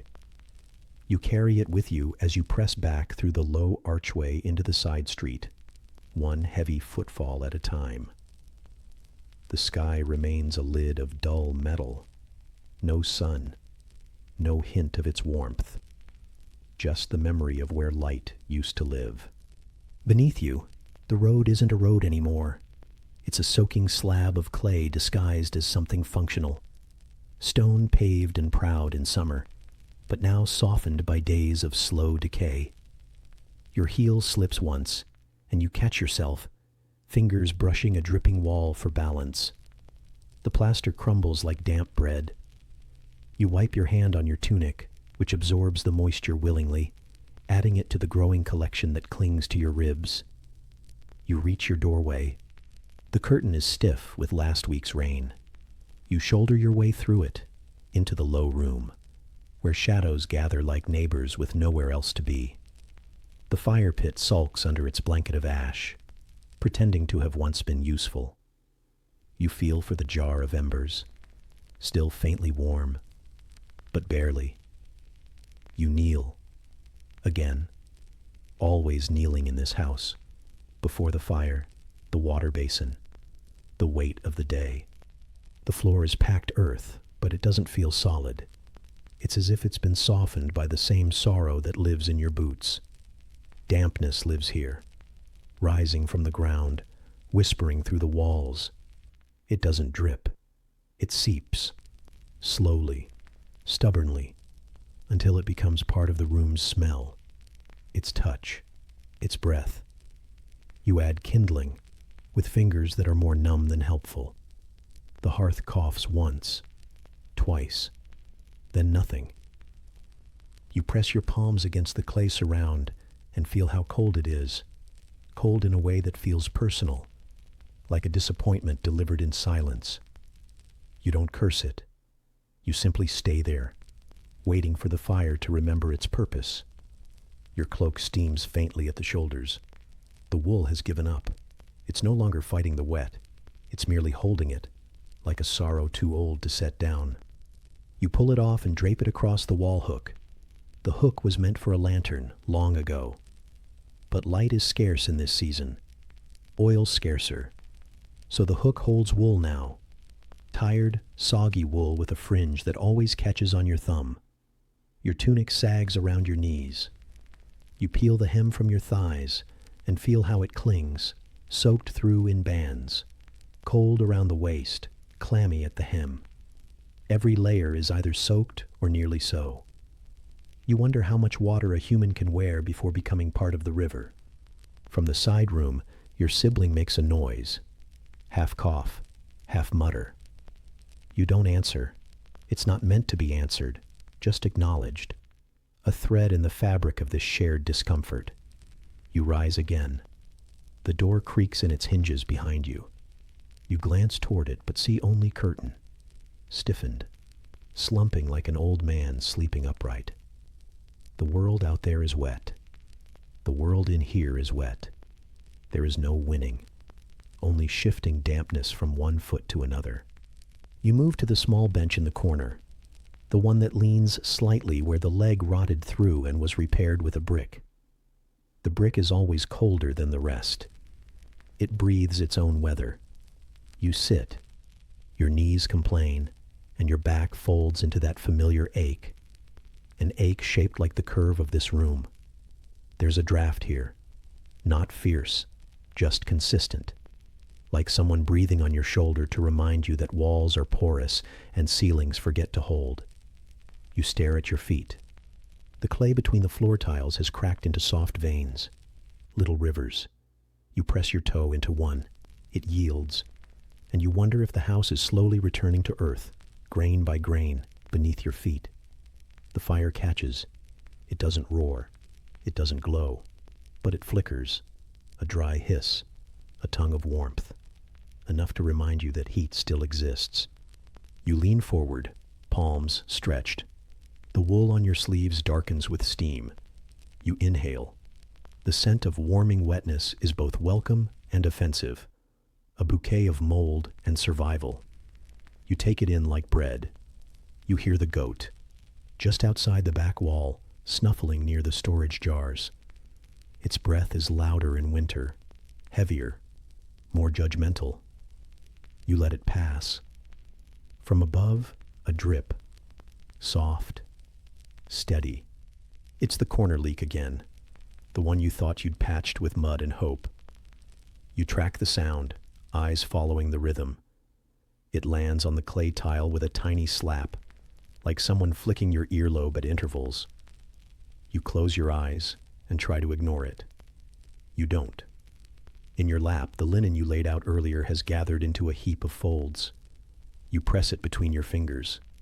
It's cold, coarse. It smells faintly of the oil you tried to rub into it. It didn't help. You lift it, slide your arm through, then the other, and wrap it tight across your chest. Another layer. Not warmer, just thicker. You tie it with a frayed string, and the knot settles into your side like a pebble in a shoe. It will stay there until spring. Your sibling appears. They don't say anything. They just move past you, dragging their own tunic behind them like a wet curtain. They sit. They pull the bench closer. And together, you stare at the flame. It spits once. You almost smile. A bowl appears in your hands. You don't remember who handed it to you. Perhaps your sibling. Perhaps the house itself. Inside is water. Clean enough. Cold, of course. You dip your fingers. They ache immediately. You splash your neck, your jaw, behind your ears. A ritual more than hygiene, a cold invocation, a reminder that your body still responds, still flinches, still registers temperature. You set the bowl down. It lands with a hollow sound. Your sibling sighs. You both stay like that for a while. The drip in the corner grows louder. Or maybe everything else has grown quieter. You curl your feet under the bench, trying to hide them from the air. The wool around your ankles has begun to dry, but only at the edges. The rest holds tight to its dampness, as if unwilling to leave the comfort of misery. A bird calls, far away. You don't look for it. You stay by the fire. Its glow reaches your cheeks now. You feel it in your teeth. A kind of thaw. Outside, the wind is gathering again. You can hear it testing the shutters, poking fingers between wall slats. You brace yourself, as if that might stop it. But it finds its way in. It always does. You press your sleeve to your mouth and taste the wool, the smoke, the day. Then you exhale, slowly, softly. And somewhere near the back wall, the goat exhales with you. You don't speak. You don't move. You let the dampness sit with you, as it always does, as it always will. And in the hush that follows, the wind hums again, just outside, threading between clay and wood, stitching cold into the seams of your home. And still, the fire glows, small, stubborn, sincere. It is enough. For now, the fire has dimmed again. That's the way of it. Always dimming. Always reminding you how warmth in this place is not a permanent condition, but something to be fought for, stoked, protected, nursed like a secret too delicate to say aloud. You're still sitting in the same corner, Your fingers limp from the earlier wash, your sleeves heavy with memory. Around you, the clay walls rest in their hush, as if even the building is tired of being cold. And somewhere behind you, the brazier waits. It's not much to look at. A basin of beaten bronze, dented from years of use and disuse. It sits hunched like a beggar on three crooked legs, quiet in its own corner, sullen and expectant. Empty, of course. They're always empty when you notice them. You stand slowly, not with purpose, just habit. Your knees crack the way floorboards do before they give. You steady yourself with a hand on the doorpost, tracing the grain of the wood, worn slick by generations of fingers. You cross the room in slow, padded steps. The brazier doesn't speak. It waits. Your sibling stirs beneath a wool pile by the hearth. A sigh, maybe, or a grumble. Their breath rises like a question, then curls back into sleep. You don't answer. The silence is your answer. The charcoal sits in its basket near the back wall. You reach for it, letting your fingers sink into the pile.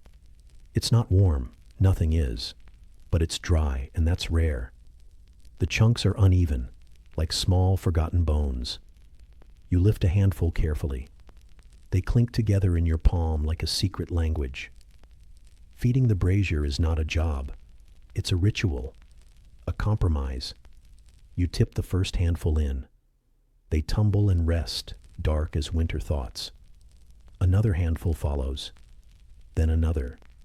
Not too much. You've learned that lesson. More coal doesn't mean more heat. It means more smoke. The kind that crawls up your nose and into your dreams. You balance it, the way all things must be balanced here. Hunger and fullness, light and shadow, cold and not quite warm.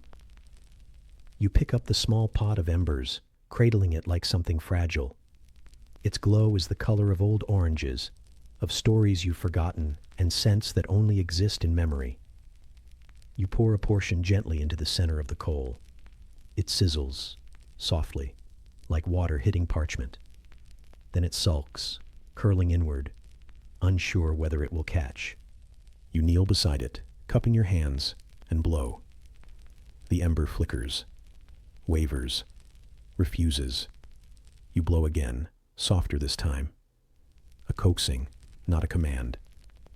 It responds, barely. A whisper of orange flares, then darkens. You wait. Not everything responds to effort. Some things require patience, or indifference, or timing. You watch it breathe. Eventually, it inhales on its own. A coal glows. Another. The brazier comes alive in increments, like a shy child, or a song that only plays when no one is listening. You sit back on your heels, hands folded like a prayer you don't believe in. The heat licks toward your knees in cautious curls. Not enough to warm you, but enough to prove it exists. You move to the next room. There's another brazier there, slumped beneath a narrow window that weeps condensation onto the ledge. A chicken blinks at you from the corner, its feathers puffed against the draft. You ignore it. It's better at this than you are. You repeat the process. Charcoal, ember, patience. The second brazier is less cooperative. It hisses, resists. The ember almost dies in protest. You sigh, quietly. Outside, a wind taps the shutters, a reminder that the cold still circles, that it hasn't given up, that you haven't won anything. Eventually, the second brazier catches, reluctantly. You sit on the threshold between rooms, feet drawn beneath you, eyes watching both small fires now. Twin spirits, weak and working. Your cloak still smells of clay and goat. You pull it tighter anyway. The floor is hard beneath you. It always is. You shift your weight from one hip to the other.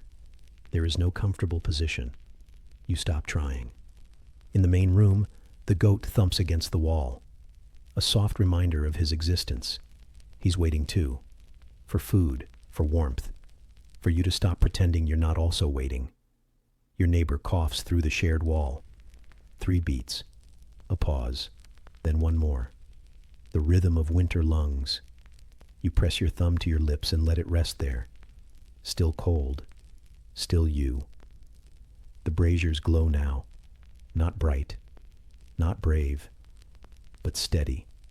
You feel the warmth in shapes more than temperature. Half circles behind your knees, a curl around your fingers, a suggestion on your spine. It's not enough to warm the room, but it's enough to hold you still. This is what passes for comfort. You think of how many times you've done this. How many mornings and middays and evenings have been spent coaxing fire into reluctant spaces.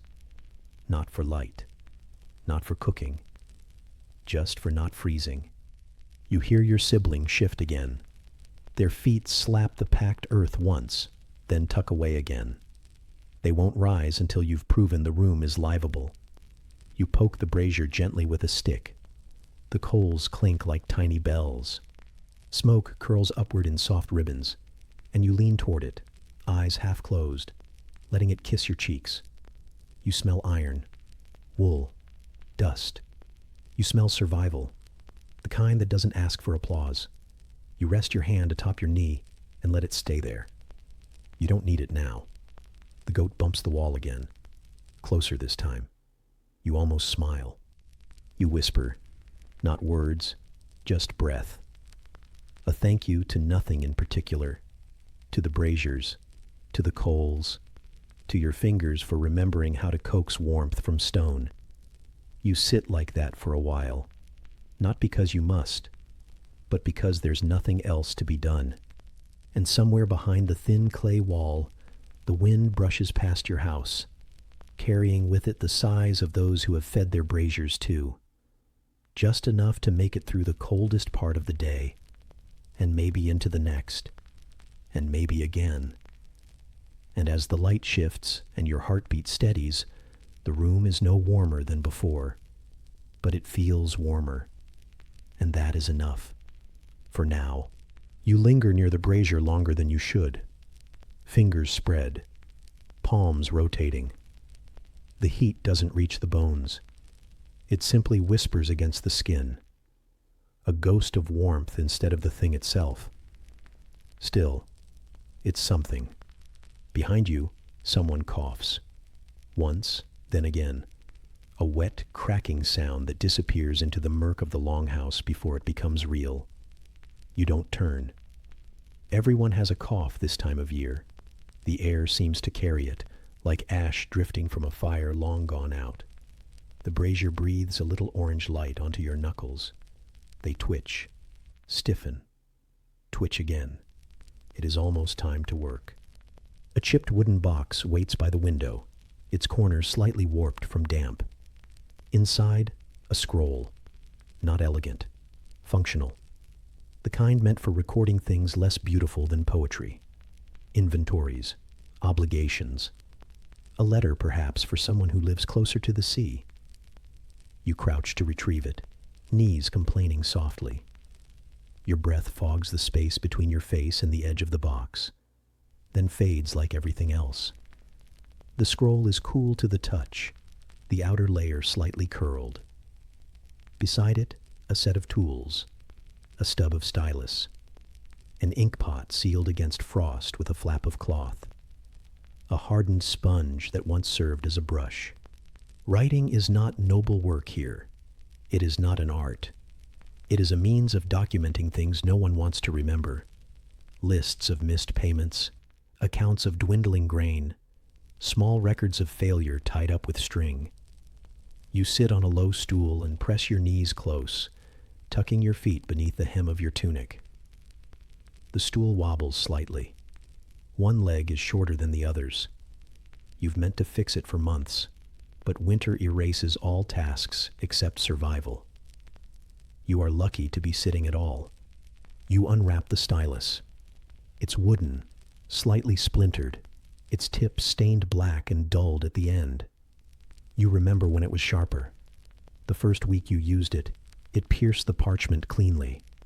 Now it drags, smudges, hesitates, like your fingers.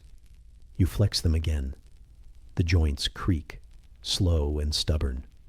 A tingle races across your knuckles, that sharp, tingling cold that pretends to be warmth.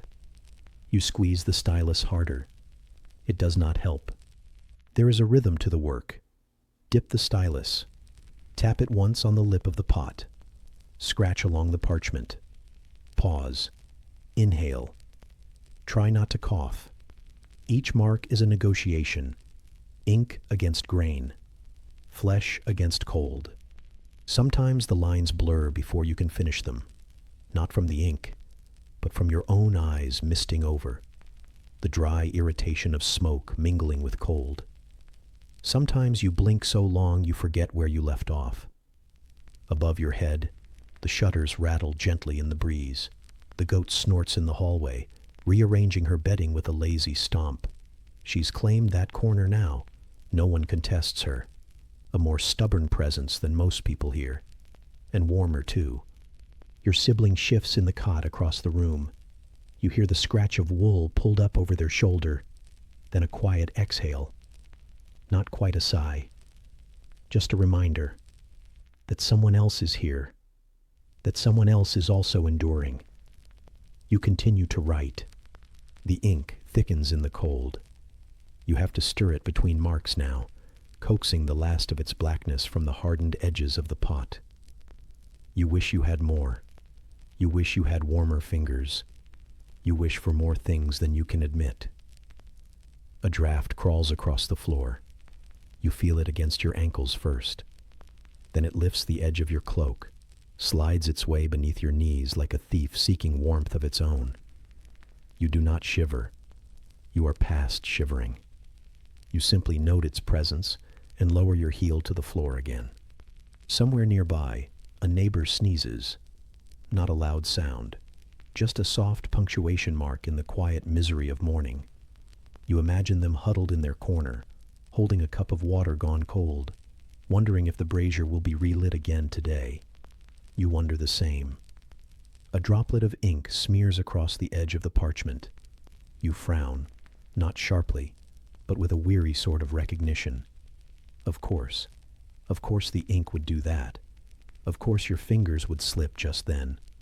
Of course the mark would linger forever. You fold the edge of the scroll inward, hiding the smear, pretending it didn't happen. Much like everything else in this season, the writing becomes harder as you go. Each letter grows rounder, less precise. Your hand aches, the bones dull and swollen under the skin. You press the stylus harder. The parchment resists. Your breath trembles against your lip. You pause. Set the stylus down. Rub your hands together. Slow, steady. The friction is minimal, like brushing two stones together underwater. But it's a ritual, a gesture, something that reminds your fingers they still belong to you. You hold them up to the brazier again. They look pale, blotchy, as if the blood inside them has curled up and gone to sleep. You glance toward the window. Outside, fog. Not the gentle kind, the heavy kind. The kind that swallows rooftops and blurs the edges of everything you thought you understood. You imagine what it would feel like to write in warmth. A bathhouse, maybe. Steam rising, sweat at your temple. But that's a fantasy. In this life you have straw underfoot, damp in your joints, and firelight that barely knows how to burn. You dip the stylus again. A final line. One more obligation. A record of bread gone missing, or of wood used faster than it should have been. You write it slowly, carefully, your fingers moving like strangers now, disjointed, unfamiliar, foreign to their task. When it's done, you press the parchment against your chest for a moment. Not out of sentiment, but because the warmth from your body is the only thing that will keep it dry. You exhale. The goat shifts again, hooves thumping softly on the packed dirt floor. You roll the scroll and tie it with twine, rough and fraying, but still strong enough to hold memory in place. Then you sit. Just sit. For a moment, the stylus rests in your hand again, not as a tool, but as an anchor. A weight. a reminder that you're still capable of recording your place in this world, however faint the lines may be. And in the hush that follows, you hear it. The soft click of the window shutter, the steady breath of your sibling, the whisper of the fire, not roaring, but trying. Somewhere far above, pigeons rustle in the beams. The parchment is tucked away, the scroll tied, the stylus abandoned beside the brazier like a splintered bone in the ashes. You let your fingers fall slack in your lap, breath drifting slow and shallow into the room's gray air. And then, above you, a sound. Not a crack, not a creak, a drop. One, then another. Soft and perfectly spaced, like a patient clock counting down something inevitable. You tilt your head and stare upward, already knowing what you'll see, already knowing you won't like it. The ceiling is dripping again. There's a patch near the center beam where the tiles never sit quite right. Always shifting, always sagging. A weary piece of craftsmanship that groans at the weight of moisture and time and neglect. Every winter it threatens to fall, and every winter it doesn't. That's the worst kind of thing. Something broken enough to matter, but not broken enough to be fixed. You squint up through the thin haze of smoke as another drop lets go. It lands with a gentle plip on the back of a wooden bench. It beads for a second, then slides off the edge and disappears into the straw floor, where it joins all the other leaks in their silent campaign to turn the room to mud. You shift slightly. A crackle beneath you. Damp straw. Always damp. Never wet enough to move. Never dry enough to forget. A sigh escapes from across the room. Someone shifting in their sleep, or pretending to. Wool rasping across skin. A throat clearing softly. The longhouse isn't quiet, not really. It only hums at a different pitch. And all the while, the ceiling drips. You can't tell how many leaks there are now. The first one is always the one you notice. Then the rest arrive like a choir. A chorus of cold water, descending in secret through cracked tiles and splintered beams. Each drop lands with the delicacy of a scolding, as if the roof is correcting your posture. You stand slowly, knees complaining. A hand pressed to the base of your back like an apology. You shuffle toward the wall to retrieve the bucket, the one meant for collecting leaks. There used to be 3. Now only one remains that doesn't split when you fill it. You position it carefully beneath the worst drip. The moment you set it down, the rhythm changes. Now the water strikes the bottom with a hollow slap, louder, more defiant. You flinch at first, then settle into it. It's the sound of something being handled, however temporarily. There's another leak forming, near the door this time. A darker patch, quietly blooming across the ceiling's rough plaster. You try to ignore it. Your fingers brush the side of the bucket as you adjust it. Cold, wet, metallic with rust. A rim that bites gently into your palm. You wipe your hand against your tunic, smearing moisture into fabric already soaked with something older. Ash, sweat, smoke, and time. You remember the first time the ceiling leaked. You were younger then. The novelty was almost funny. A drop landing on someone's head during supper, and the surprised gasp that followed. The way your father cursed and someone laughed and someone else handed over a crust of bread as if that would fix anything. Now, there's no laughter, only silence and shifting and quiet resignation. You don't speak of the leaks. You collect them. You pad over to the hearth, crouch beside it. The fire's gone low again, not dead, but sulking. You prod the coals with a bit of broken stick, then toss it in like an offering.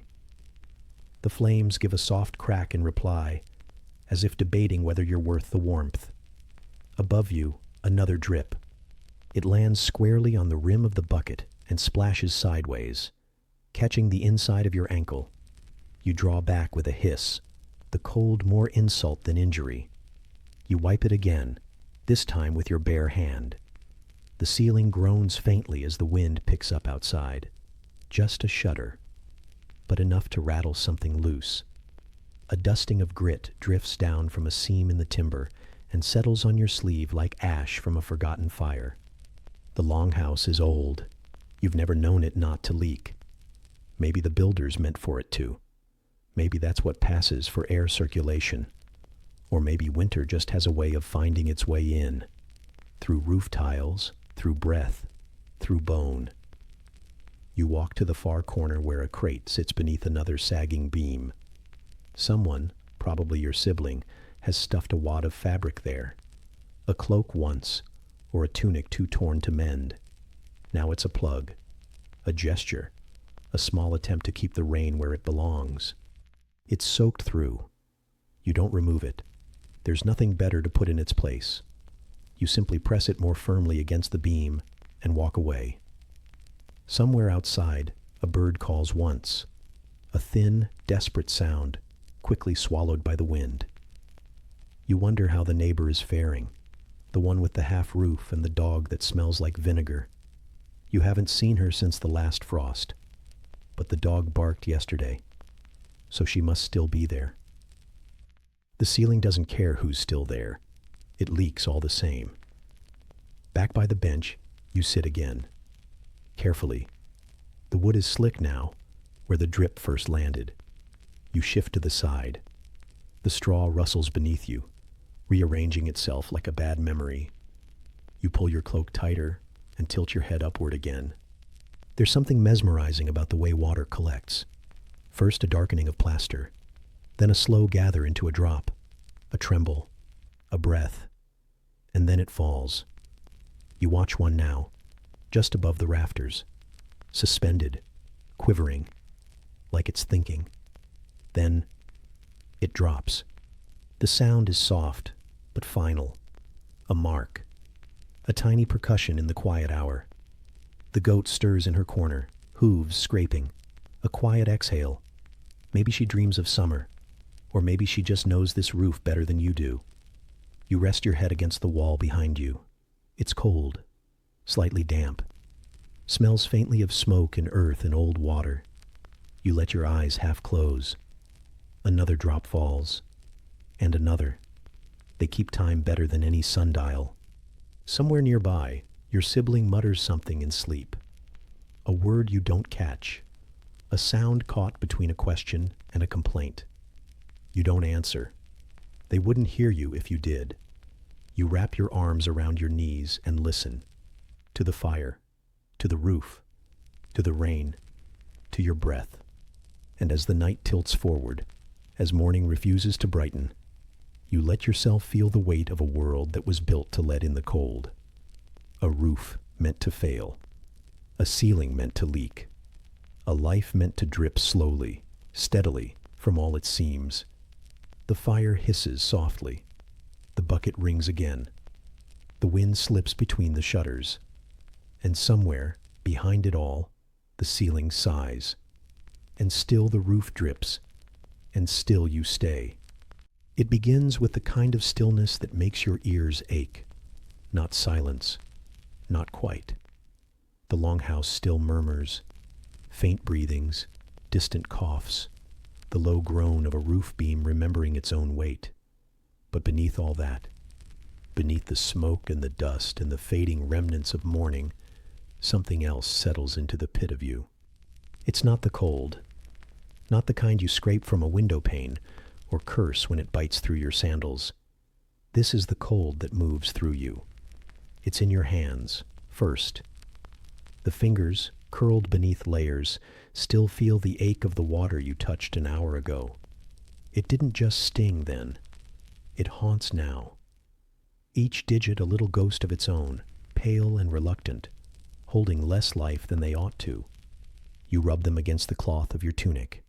The motion is familiar, habitual, but it brings no heat, just the soft rasp of wool against dry skin. The smell of ash clings to the sleeves. Ashy, damp, lived in. No amount of friction will warm them now. Not really. A pot bubbles faintly in the corner. Something stewing. or trying to. The fire beneath it gives off the occasional pop, a sharp crack in the otherwise dull air. You watch it for a while, not because it's beautiful, but because it's alive, and you are jealous of the warmth it remembers how to give. Your feet are lead. Your ankles complain with every shift in posture. It's hard to know where the fabric ends and your limbs begin anymore. Everything aches in dullness. There is no sharpness left in your body, only the dragging hush of tired blood. You shift slightly on the bench. The edge of the seat cuts through your layers and meets the skin of your hip like a truth you'd rather forget. Someone behind you coughs, not in pain, not quite, but with the weariness of someone who's tasted smoke too many mornings in a row. You don't turn. The sound belongs here. It belongs to the season. A goat, yours probably, presses its nose against the wooden wall. There's hay in its breath. You feel the vibration of it more than you hear anything. A kind of soft awareness. It's always near, like cold air and bad bread. Outside, the wind returns. Not strong, just persistent. It nudges through the seams of the wall, slides beneath the door, curls around the ankles like a lazy cat made of frost. You draw your cloak tighter, but it doesn't help. It never really helps. Wool, damp with days of wear, offers only the memory of warmth, like someone describing a fire they once saw from far away. You look down at your hands again. They've gone from red to pale, to a sort of blotchy blue, as if your blood has grown confused about its purpose. You tuck them beneath your thighs. It's not comfortable, but it's something. Your body folded around itself, trying to remember how to be human. Someone stirs across the room, a rustle of straw, a whisper of complaint in a language no one has spoken since breakfast. You don't reply. You haven't spoken all morning either. The silence is easier. It doesn't require anything from you. Words take heat, and you have none to spare. Your sister moves past you, or maybe it's your cousin. Hard to tell in this light. She glances down, then says nothing. Just pulls the blanket tighter around her shoulders and retreats to the hearth, crouching near the embers. You envy her the proximity, but you don't move. The cold has settled into you now. It no longer asks permission. It occupies your joints like it pays rent. Your shoulders feel it most, the place where damp cloth meets tired muscle. You roll them once, twice. They creak like the beams overhead. You wonder if the house can feel your posture. You smell onions. Maybe that's too generous. A suggestion of onion, wilted and distant. Something in the pot is trying to become edible. The scent floats past you, clings briefly to your upper lip, and then drifts back toward the rafters. You wonder if steam can shiver. Outside, you hear footsteps crunching frost. Someone returns from fetching wood, or losing a fight with the idea of doing so. The door groans open and you flinch before the air even reaches you, your skin already reacting to the draft it knows is coming. It slices across your knees. You do not curse. You do not speak. You just breathe, slow and shallow, holding the air like it might freeze if you let it too far in. You curl your toes, or try to. They don't respond. You picture them, small and sullen, folded inside your boots like bits of meat packed in linen. You wiggle your ankle instead. A twitch. The smallest rebellion. The goat sighs. It sounds like judgment. The sky outside is colorless, not gray, not white, just absence. You stare toward the window, such as it is, and wonder how much of the season is left. But counting days is like counting flakes in a snowstorm. It changes nothing. You press your forehead to your knuckles. They're dry, smudged with ash. You smell earth and skin and long-settled soot. The scent is comfortless, but familiar. The sibling near the hearth hums now, soft and tuneless. Not joy, not even distraction, just noise. You let it float over you, wrap itself around your ribs like a borrowed breath. Your eyes sting, not from tears, just smoke, maybe memory. The bench beneath you shifts. Someone sits beside you. They don't speak. You feel their weight settle, the slow groan of old wood adjusting. Their arm doesn't touch yours, but the closeness warms something you hadn't known was cold, a kindness you didn't expect. And so you sit, together, not warm, but not alone. And somewhere behind you, the wind slips back beneath the door, quieter now, more gentle, almost like it was never angry, just cold, like everything else. You close your eyes for a moment.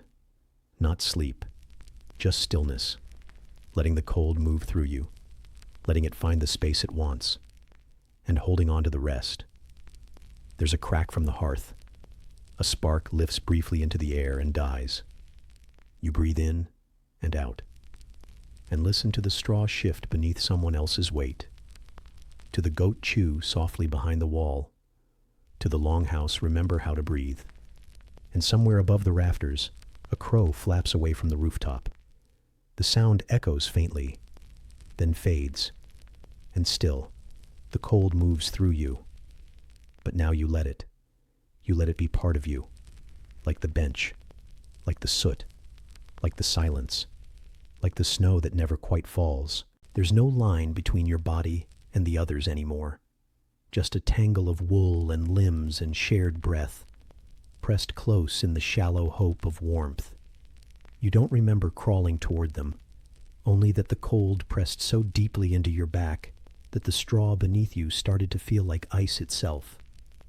One small shuffle at a time, you moved through the creaking quiet, inching toward the collective heat. Now here you are, not quite awake, not quite asleep, one more lump in a pile of human survival. There is a shoulder beneath your cheek.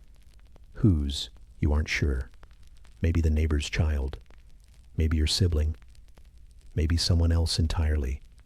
Everyone has the same smell at this hour. Wool, sweat, smoke, and something faintly sweet like damp hay. Someone sighs. You feel it vibrate through your sternum. You stay still. A foot shifts beside your knee, seeking space. A knee finds your ribs and doesn't apologize. The rough edge of a cloak brushes your neck. You don't mind. You don't have the energy to mind. There's a rhythm to the pile.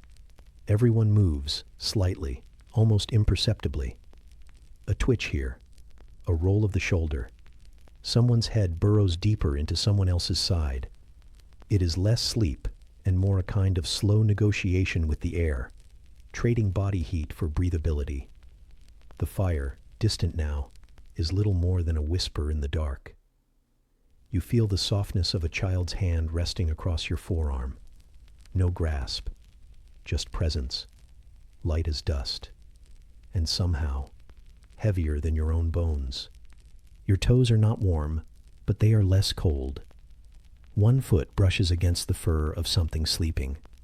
You hope it's the goat. You hope he's chosen you tonight. He tends to shift loyalties based on temperature. You can't blame him. Above, the rafters creak. There is always a creak. Sometimes the wind, sometimes age, sometimes spirits, maybe. They don't seem to bother with anyone who's cold. You suspect even ghosts have their limits. Someone mutters in their sleep, words half-formed, forgotten before they rise. A low cough follows. Then silence again, the kind of silence that breathes. It doesn't last long. A snore begins. It is enthusiastic, vibrating, sincere. You think it's your uncle, or the neighbor, or the pig. It's hard to tell. Everything has begun to sound the same in this season. You wait for someone to jab the source in the ribs. No one does. Maybe everyone has given up. There's a closeness in this kind of discomfort, a peculiar trust born from sheer necessity. If someone moved too quickly now, kicked the straw aside, or shouted for space, it would ruin everything. Warmth is balance, a fragile miracle. You cling to it. The goat shifts. You feel his breath along your ankle. Damp, slightly sour, oddly comforting. He sighs, curls tighter. You do the same. A body stirs near the hearth, silhouetted by the faintest glow. They are checking the coals. You know this by the hush of wool dragging over stone, the gentle stirring of ash, the soft breath of hope. A small sound, not quite a pop, not quite a snap. Maybe the fire is alive, maybe not. They do not speak. No one speaks. There's nothing to say. Words might break the hush, and the hush is all you have. Someone rolls over. A creak of wood, a scrape of straw, a muffled curse quickly swallowed. You shift slightly to make space. Someone else fills it. Your nose itches. You ignore it. To scratch it would mean pulling a hand free. You weigh the options. It can wait. Somewhere nearby, water drips. A slow rhythm, like time forgetting how to count. It strikes something hollow, a bowl maybe, or a cracked pot. It's been dripping for days. No one bothers to move it. Everyone knows where it lands. Everyone works around it. You've all made peace with the leaks. A breeze slides through the walls. Just a finger of wind, curious, testing the seams. Your neck tightens. You hunch forward, burrowing deeper beneath a neighbor's cloak. No one stops you. You think about the heat from the baths, a distant luxury now. You think about the faint warmth of yesterday's porridge, about the moment just before sleep, when your spine aligned with someone else's spine and the cold slipped away for half a breath. The closeness is not comfortable, but it's all you have. You remember when you had a blanket of your own. You remember the night you gave it to the old woman with the cracked voice and the shaking fingers. She needed it more. Now it covers both of you. Barely.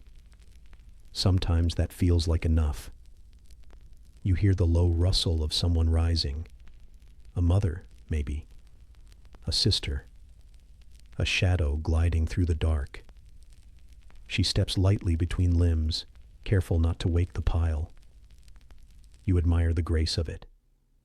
You wonder how many nights it took to learn. A baby whimpers. The group shifts. One hand reaches, not even sure whose it is, until the sound settles. The weight of everyone's sleep returns. You blink slowly. The air is still.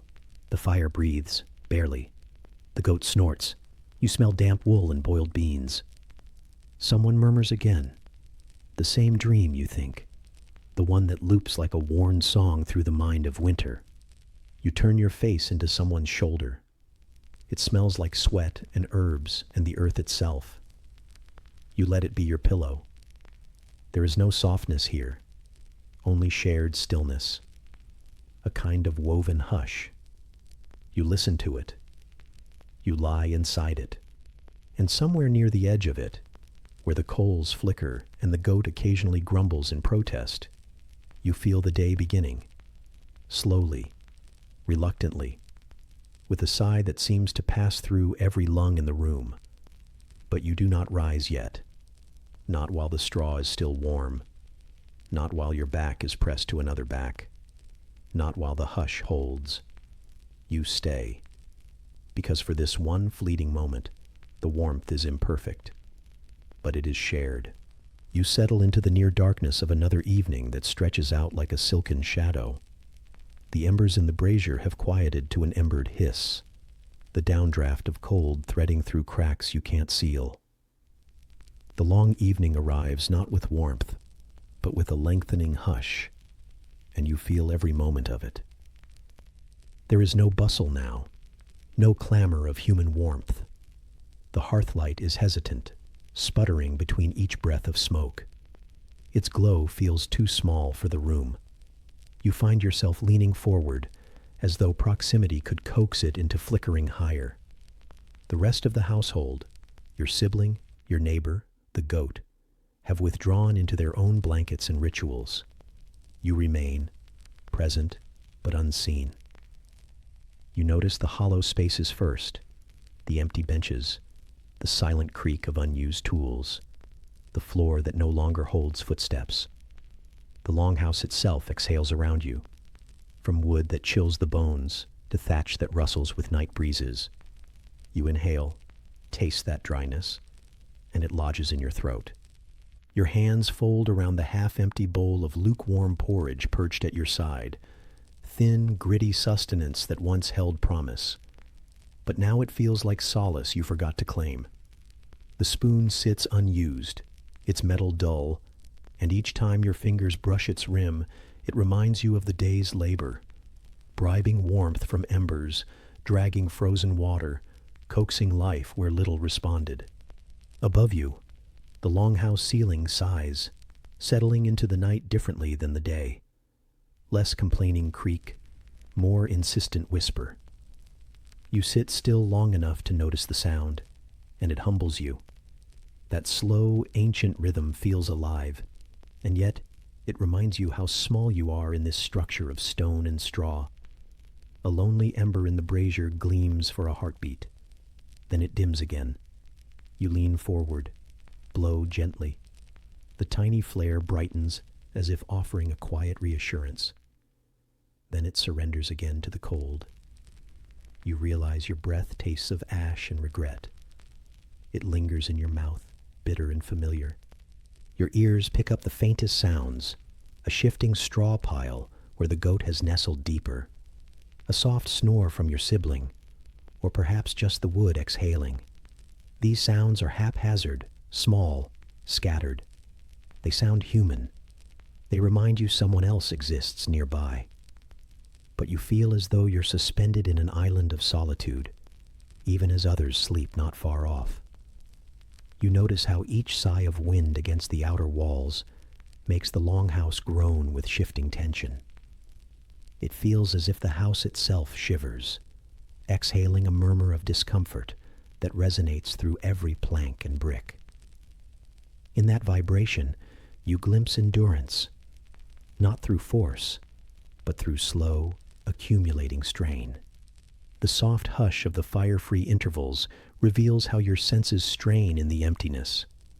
You can hear your own pulse, the faint tremble of breath between your ribs, the soft graze of wool against wood as you shift. There's something intimate here. In the quiet, your body becomes braced, aware. Your thoughts drift in time, a moment spent warming your fingers, another spent scraping mud from your boots, another lying in that damp bedding with straw prickling at your spine. Each memory is a faint ache, a whisper of what past days have carved into you. These recollections come not as thought, but as texture, as sensation woven into memory. You lean your head back against the cool wall. The stone feels like bone pressed into skin. You surrender to it, accepting the cold that seeps. It would be easy to feel forgotten here. But there is a fragile intimacy in waiting, waiting for the next ember, the next breath, the next heartbeat to stir. For a moment, you test the hush. You open your mouth to speak, just a sigh, and your breath puffs like a tiny flame. Then you realize voices are too large. They break the hush, unravel a moment you do not want broken. So you stay quiet, listening to the hush instead. You allow your awareness to drift across the room, to the bowl of uneaten porridge that beckons tomorrow's hunger, to the tools hanging idly on the wall, to the goat curled into its straw nest. Each object holds memory and purpose, silent companions in this long evening. The fire dims further. Ash drifts down into the brazier like a dusty snowfall. You feel the length of the evening pressing. You sense the depth of night still before you. It stretches like an exile over the household. You exhale softly, letting your breath disperse into the dark. Then one ember responds, a tiny spark. You watch it, breathe toward it, willing it to live. It hesitates. You don't inflate it, only watch it exist. It is enough for now. And as you sit here with that ember trembling between cold air and hungry space, you feel a thin thread of solidarity. To the ember, to your own chest, to the house that endures. An understanding that quiet endurance, broken and small, is also its own kind of warmth. The oil in the lamp is nearly gone, but it hasn't flickered out yet. A slow breath, a long exhale. Nothing has changed, and everything has. Your limbs are stiff beneath the wool. Not the sharp ache of cold exactly, but the dull, patient weight of time. The kind that settles into your joints and quietly dares you to move. You don't. Not yet. The room is gray, not from shadow or storm, but from that heavy silence that comes when nothing new will happen tonight. The fire burned itself out hours ago. It didn't go down with a hiss, just a sigh. You remember it. Somewhere nearby, someone snores with a crooked rhythm. Not quite a sibling, not quite a stranger. The walls don't separate lives, just sounds. And under that snore, the occasional scrape of a rat. Maybe it's gnawing the same spot on the beam it always has. You don't check. You know the sound like a lullaby now. Stillness stretches. It doesn't invite sleep, not fully, but it tempts the edges of it. And there, in the numb warmth of stillness, you begin to drift. Not into sleep, into imagining. You picture marble, white marble, sun-touched, warm to the palm, smooth enough to rest your cheek against. Not this soot-smudged plaster that flakes if you breathe too hard.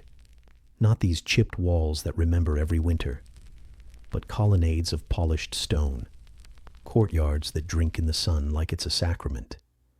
You've never seen them, not really, but you've heard. And in the aching hush of a Roman winter evening, imagination is warmer than the hearth. In your mind, you walk down streets that shimmer with dust, but no damp. Your sandals don't stick in mud. Your tunic doesn't cling to your thighs. Your breath doesn't fog the air in front of you like a ghost trying to return. No, it's spring. It's always spring in the cities of marble. And the sun. Oh, the sun. It's not cruel. It doesn't arrive too late or leave too early. It's not a candle stingy with its wick. It lingers on balconies. It dapples mosaics. It kisses the edges of fountains that still run, even when no one watches. You pass strangers who don't shiver. Their cheeks are full. Their cloaks unfastened. They don't count coals or curse clouds. And none of them have fingers red from scrubbing frostbitten laundry. They don't see you. They don't need to. They exist in the place behind your eyes, a place not ruined by memory because it was never real to begin with. You smell oranges, not the kind that rot in baskets behind taverns, buried beneath turnips and disappointment, but fresh ones, peeled slowly, the way someone would if they had no hunger, only time. You can almost taste it, that sharp bite, that momentary sting on the tongue that feels like sunlight filtered through pulp. It's absurd, really. You've maybe eaten an orange twice in your life. But in this moment, they are everywhere. In baskets, on platters, gently bruised by the hands of people who never had to trade firewood for fruit. The ache in your foot tries to call you back. You ignore it. Here, in your imagining, your body is not a problem. Your knees don't crack. Your back doesn't seize. Your toes are not slowly surrendering to a winter that forgot how to end. You walk, and it's easy. You breathe, and the air doesn't fight you. Even the wind has changed. It's playful here, brushing your skin like an old friend, not slapping it like a debt collector. There are no cold drafts under doors in the cities of marble. Just warm breezes that carry lavender and idle gossip. In the center of the dream city, there's a garden. You've never been in a garden that wasn't also a kitchen. But this one isn't for work. It's not for cabbages or leeks. No damp roots here. No weeds pulled with fingernails. Just blooms. Useless, beautiful things. Poppies and hyacinths and things you can't name, because no one ever taught you the words. But in the dream, you know them all. You murmur their names to yourself like prayers. Your fingers reach toward a blossom, just barely, and the petals don't fall. They stay. Here, nothing decays before it should. There is music in the distance.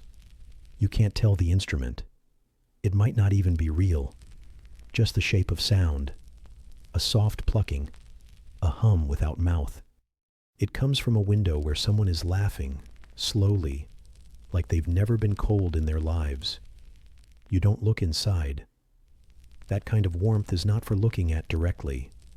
It's for drifting toward. The street curves. You turn with it. You know where it's going. The bathhouse is carved from light. Not steam. That's too close to the real world. Not fire. Too sharp. Just warmth. Deep and constant. Like memory. The kind of warmth that presses into your bones and tells them they're allowed to forget what came before. You don't undress. You don't have to. The water knows. You wade in. No splash. No chill. The surface takes you in like a mother who was never cross with you. And for a long, slow moment, the world holds no edges. Back in the room, the real one, the one with the cold floor and the rat. Your body hasn't moved, but your chest rises, falls, a shift in breath, the kind that says, almost asleep. Almost, but not quite. The marble cities don't need your presence. They go on with or without you. Someone there is sipping wine from a thin cup. Someone else is tracing a line of poetry into wax, not because it's their duty, but because they felt like it. Somewhere, a woman with golden earrings is dancing without shoes, and no one is laughing at her feet. You aren't there, but you dreamed it, and that might be enough. The room is quieter now. Even the snoring has stopped. Only the wind remains, a hush against the wall, like a lullaby hummed through stone. And somewhere behind your ribs, the faintest memory of orange on the tongue. It lingers, just long enough to be missed. It doesn't begin with the return of cold, because the cold never left. It begins with the end of warmth, the fading trace of a dream already too soft to hold. The stars are still where they've always been, somewhere far beyond the ceiling beams, unseen but certain, casting down their distant, indifferent light onto a city that sleeps uneasily in layers of stone and silence. You lie there, unmoving, as the last wisps of imagined spring curl away from you like vapor, leaving behind the heavier breath of reality, stale, moist, and bitter in your throat. The blanket is still draped across you, but it no longer feels like a refuge. It is a placeholder, a thin barrier between your skin and the air that keeps taking. Its wool smells of smoke and shared bodies, and underneath it, your limbs remain curled tightly in the shape winter has forced them into, not from comfort, but from quiet, learned defeat. Your eyes are open, though they see little. The room is shrouded in that kind of darkness that doesn't invite rest, but traps it. Thick and unmoving, a darkness with weight, like velvet soaked in river water. Above you, the beams of the roof groan softly under their own age, the slow complaint of wood grown tired of sheltering lives it never chose. Somewhere near your foot, the blanket twitches, not from your movement, but from the slight stretch of your sibling's leg, half asleep and half listening, perhaps, to dreams they won't remember in the morning. Their breath is shallow, rhythm broken occasionally by a stuttering sigh that tells you more than any word they've ever said aloud. You do not speak to them. You do not reach across the narrow space between you. You've both learned that winter requires stillness, and words use warmth neither of you can spare. The fire is long dead. It didn't fade with ceremony, just drifted into ash sometime between imagined spring and real silence. The brazier is now a hollow thing, a cold ring of soot that only remembers heat. You glance toward it, knowing the coals will be gray and dry, that even if you stirred them, they would only crumble. The hearth was always more symbol than source, a suggestion of comfort, a lie you willingly told yourself every evening because the alternative, facing the night without even that illusion, felt too sharp. Now, with your back flat against the rough stuffed mat and your cheek pressed into the same fold of cloth it always finds by instinct. You let your breath escape slowly, watching it rise in that thin plume of fog that always reminds you how close your body is to vanishing. There's a sound, faint, but there. The scratching of claws beneath the floorboards, a rat maybe, or that same mouse that visited last week and left traces of its meal in your shoe. You imagine it down there, warm in its burrow, curled among filched crumbs and shredded linen threads, its tiny chest rising and falling in perfect ignorance of taxes or illness or frostbitten toes. You almost envy it, that uncomplicated rhythm of survival. But then, you've stopped ranking miseries. Yours are enough. Everyone's are. Rome teaches you not to compare pain, only to endure it. You breathe again, but it hurts. Not sharply, just persistently. Your nose is raw from nights like this. Air too cold, cloth too rough, the skin too thin to defend itself. You touch it with the back of your hand, and the cold of your fingers makes no difference. You no longer feel the line where your skin ends and the room begins. Everything is cold. Everything is quiet. Even your thoughts come slowly now, like strangers late to a feast, uncertain whether they're still welcome. You let them drift in anyway, because they're company, and the silence is beginning to feel too wide. Beyond the wall, the neighbor coughs, that same wet bark they've had since the rains started. It cuts through the stillness like a knife dragging through meat, sharp and unpleasant and familiar. You've mapped that cough across nights now. It used to startle you. Now it's just one more rhythm in the song of winter. No louder than the drip near the door or the shifting of roof tiles when the wind pushes wrong. There's a comfort in these repetitions, even if they're made of suffering. At least they're known. At least they stay. Your cloak still hangs near the door, stiff and sour with the salt of yesterday's failed journey. You trace the memory with the same dull ache you feel in your hip. How you walked all the way to the public baths, only to find them cold, closed, echoing with the voices of others turning away in quiet resignation. You'd stood there, staring into the doorway as though it might offer something anyway, as though warmth could be willed into existence. Then you'd walked home with your shoulders hunched, your wet socks gathering the dust of streets already damp with regret. You never said anything about it when you came back. No one ever does. Disappointment is too common here to be worth the breath. There is bread on the shelf. You know this. Half a loaf, hard enough to crack a tooth, saved from the last day someone brought grain to the district.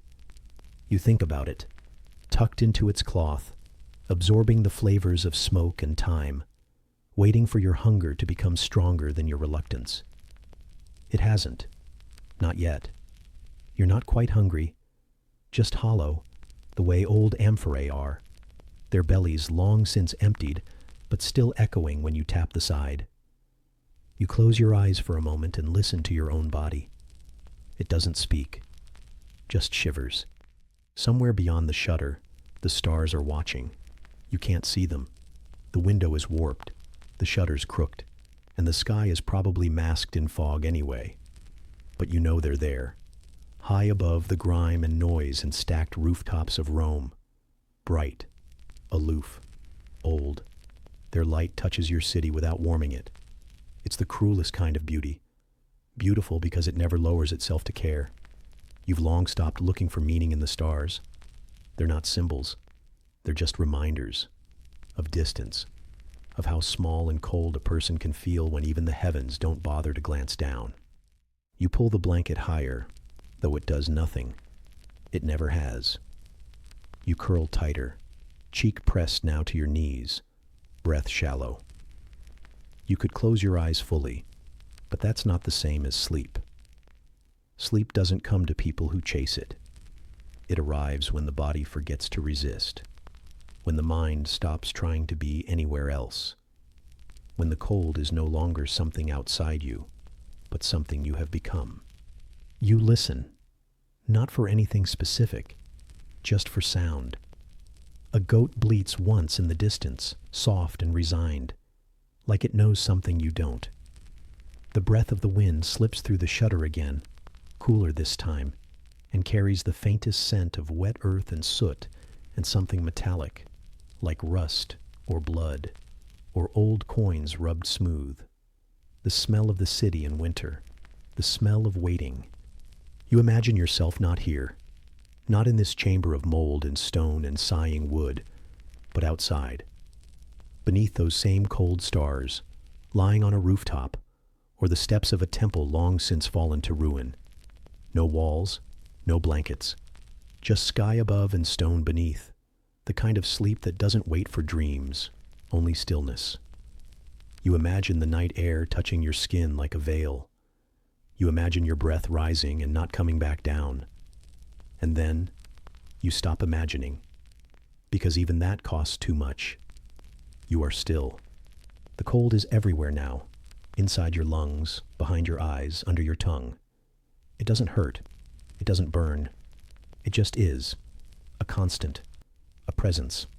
A weight. And beneath it, you drift. Not asleep, not awake, just somewhere in the long, low place between the two. A place with no time, no hunger, no stars. Only the shape of breath and the rhythm of enduring. Your sibling sighs again in their sleep. Or perhaps it was you. The room exhales, and the stars unseen continue to shine. You do not feel them, but you know they're there, and that is enough.